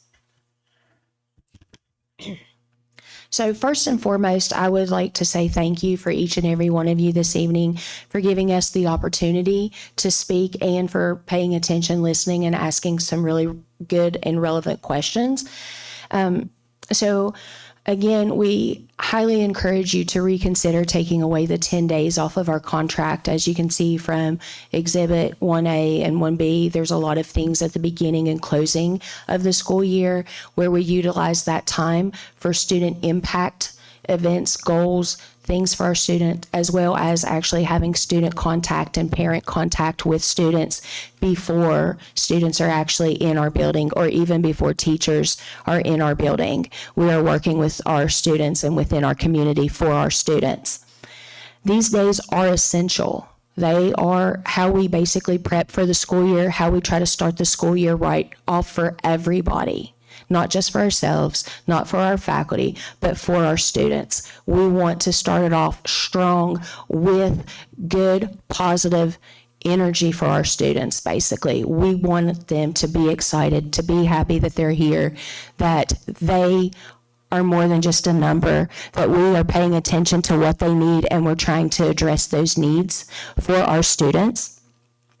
We don't want our kids, like I said earlier, just sitting somewhere, just waiting, texting their parents because they're upset, because they're just sitting there. They can't, go to class with their friends, or they can't, do the things that they want to do because they were excited to be in AP biology or robotics or JROTC, and we can't make that happen because we didn't have the time at the beginning of the year or the end of the year to get all the ducks in a row, in essence. We say that Raleigh County Schools' motto is making a difference, one student at a time. Don't we want that difference to be positive for each and every one of our students? We're done. Thank you. You're welcome. This meeting is closed. Do you want all of those exhibits to be made part of the record of this? Yes. Because they weren't entered. Yes. Yes, they should have all been entered. Yeah, and that last one. We had, this one is employee exhibit 1A. 1A. This one is 1B. employee exhibit 1B, and then these two are employee exhibit 1C. Oh, can we make them 1C? Okay. Yeah, we're gonna make them 1C, just to be. Thank you. I'm going to ask them to pause. Hold on. Can we go? Yeah. Okay.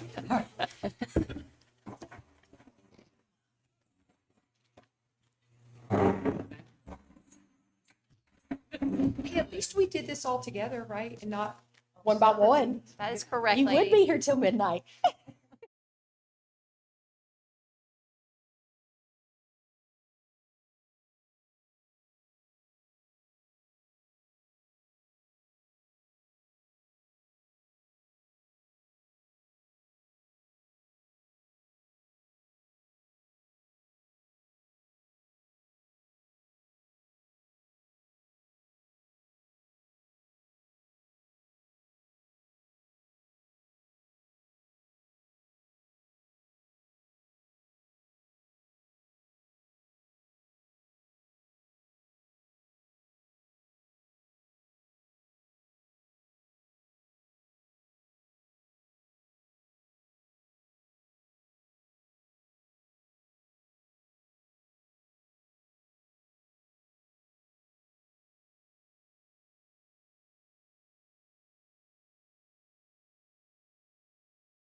We're on.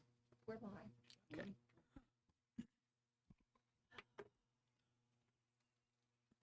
Thank you for being patient. We're now here to do the personnel hearing. Do you all want to open or closed hearing? I'm sorry? We'll have an open hearing, and before I forget again, we will have, I think, 2 people in attendance, and we will have 1 witness. Say that again. We will have 2 people in attendance that I'll flag in real quick, and we'll have 1 witness. So before we begin the swearing in and everything, just, you know.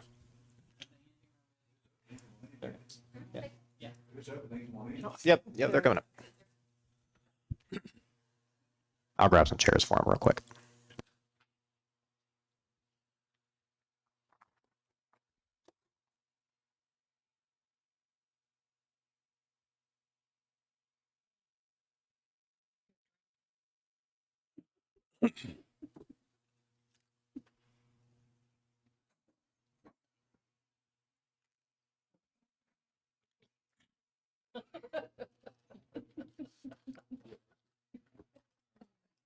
Okay, my name's Larry Ford, and I'll be the presiding officer for this personnel hearing. Before we proceed further, could the parties and their representatives state the appearance for the record? Trey Marone with Bowles Rice here on behalf of the administration. Amy Simonko, Director of Human Resources for Raleigh County Schools. Carl Lilly, WVEA representative for each of the counselors present. Just state your names. Kathleen Angel, school counselor at Beckley Stratton Middle School. Thank you. Amber Cox, the counselor at Stratton Elementary. Melissa Cook, counselor at Woodrow Wilson High School. Caitlin Stover, counselor at Woodrow Wilson High School.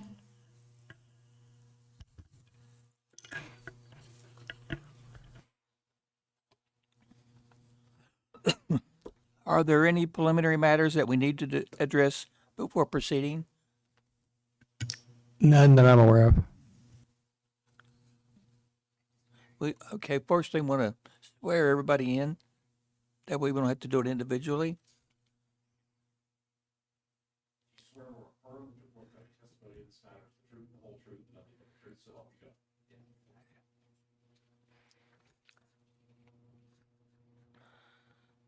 Okay, do you have anything for administration? Yeah. I'll wake you up. No, you're moving quicker. You ready for it? Okay. When I do the opening, I'm just going to proffer all the evidence that we would present through the testimony of Dr. Starcher and Ms. Simonko, and any questions that need to be asked could be asked of those witnesses from the representative or the board members after I finish. So I'm going to do a general overview and then talk a little bit about each case. This is an open hearing, so you're obviously okay with all of your personnel information being discussed openly, right, in front of each other and anybody watching, I guess. So, because I'm going to talk about a few things, just your details. So I just.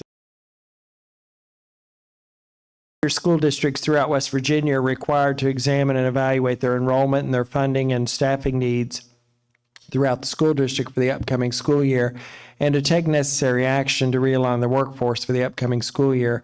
Unfortunately, in most West Virginia school districts, both enrollment and funding have been declining for a number of years. Raleigh County Schools is no different. All across the state, county superintendents and human resource directors have reviewed the county's enrollment, staffing, and available funding, and they are making recommendations to the respective county boards to approve a realignment plan for the upcoming school year. Superintendent Starcher and Director Simonko have been working on this realignment plan for some time. During each hearing, you will have in front of you 2 packets of exhibits. Each of you should have those, the board members as well. One packet contains exhibits 1 through 4, and those are general exhibits that will be part of the record of each hearing. The second packet will contain additional documents, but it's going to be unique to each one of you individually. Exhibit 1 in everyone's packet is a chart that contains data It's a 15-year history of the enrollment, staffing, and state aid funding for Raleigh County Schools. During most of that 15-year history, student enrollment has declined, and as enrollment declines, it impacts funding and also, what the needs are of the students throughout the school district. So school districts from year to year must realign their staff for the next school year, or else they might find themselves over formula, as it's called, and then when a school district ends up over formula, they have more positions than they have funding for through the state aid formula. Exhibits 2 and 3 in every packet will be the preliminary computations issued by the West Virginia Department of Education for Raleigh County Schools. Those documents you'll see project that the school district will be over formula in professional positions for next year by 79.27 at the rate, the trend where they are right now, and that they will be over formula 76.61 service positions total. Now that will include, in addition to what's on that document, 29 ECAT, third grade ECAT positions that have to be created for next year. So for context, for the purposes of this hearing this year, these numbers are substantially higher than they were for the current school year. During the current school year, Raleigh County Schools is over formula 37, a little over 37 professional positions and a little over 7 service positions. So there is a projected change between this year and next year, and if not addressed at this time, leaves the school district to fund all the over formula positions without any state aid to assist. So here was where we are now. Superintendent Starcher and Director Simonko have been actively engaged in analyzing the enrollment, the staffing, and the funding information across the entire school district. This process has included a review of each and every school within the school district. As a result of this process, Superintendent Starcher will recommend that the board, at their meeting in April, approve a number of personnel actions that will enable the school district to realign its workforce for the upcoming school year. This realignment plan involves 3 types of actions that will be put before the board. One involves a contract modification, another involves a transfer, and another is a termination of contract. And it could be a combination of 2 or maybe all 3 of those, depending on the employees. In this particular case, I know that all 4 of these employees will end up, they're in the last category there. Their contracts would be terminated for lack of seniority to hold a position. We'll talk more about that in a minute. So one aspect of the realignment plan involves reducing the number of days in a contract. These particular cases don't involve that. School districts, of course, have discretion of days over 200 days. Second aspect involves putting folks on the transfer list. None of these folks are in that category either. All 4 here are in the third aspect of a realignment plan, which involves the termination of contracts for lack of need, which doesn't mean their job necessarily. A couple of these situations, their job specifically is being eliminated. In other situations, they're being bumped, the other 2, and then they don't have anywhere to go because of their lack of seniority. So the end result with all 4 of these ladies is that when the realignment plan is put in motion, they either their job is eliminated or they're bumped out of their job and they don't have sufficient seniority to hold a job for next year. Now, this doesn't mean this is a realignment of the workforce. It doesn't mean that they can't, become employed for the next school year, but there's a different process for that. But doing this realignment year to year for school districts is necessary to not only meet the needs for the school district, but also to keep in mind, the enrollment and the available funding parameters that the school district faces to try to be the most efficient they can. So, while a number of employees, including these 4, are impacted by the recommendation, the good news is that given the number of current vacancies in Raleigh County Schools, nearly all employees that are impacted by the plan will have an opportunity for employment with Raleigh County Schools for the upcoming school year. Based on the superintendent's projections, if her recommendations for realignment are approved, there would be 78 professional contracts terminated for lack of needs district-wide, and that's professional, but there's projected 70 professional vacancies for next year. As for service personnel, the net loss would just be 1 position, due in large part to 48 projected service personnel vacancies for the upcoming school year. Unfortunately, school laws prevent the school district from simply just immediately transferring employees into another position when those employees are subject to termination like these four. Instead, these employees whose contracts would be terminated for lack of need could bid on vacancies even before their contract ends on June the 30th. But if they don't bid on one or receive one by then, on July 1st, they would go on the preferred recall list and they can continue to bid on jobs and vacancies.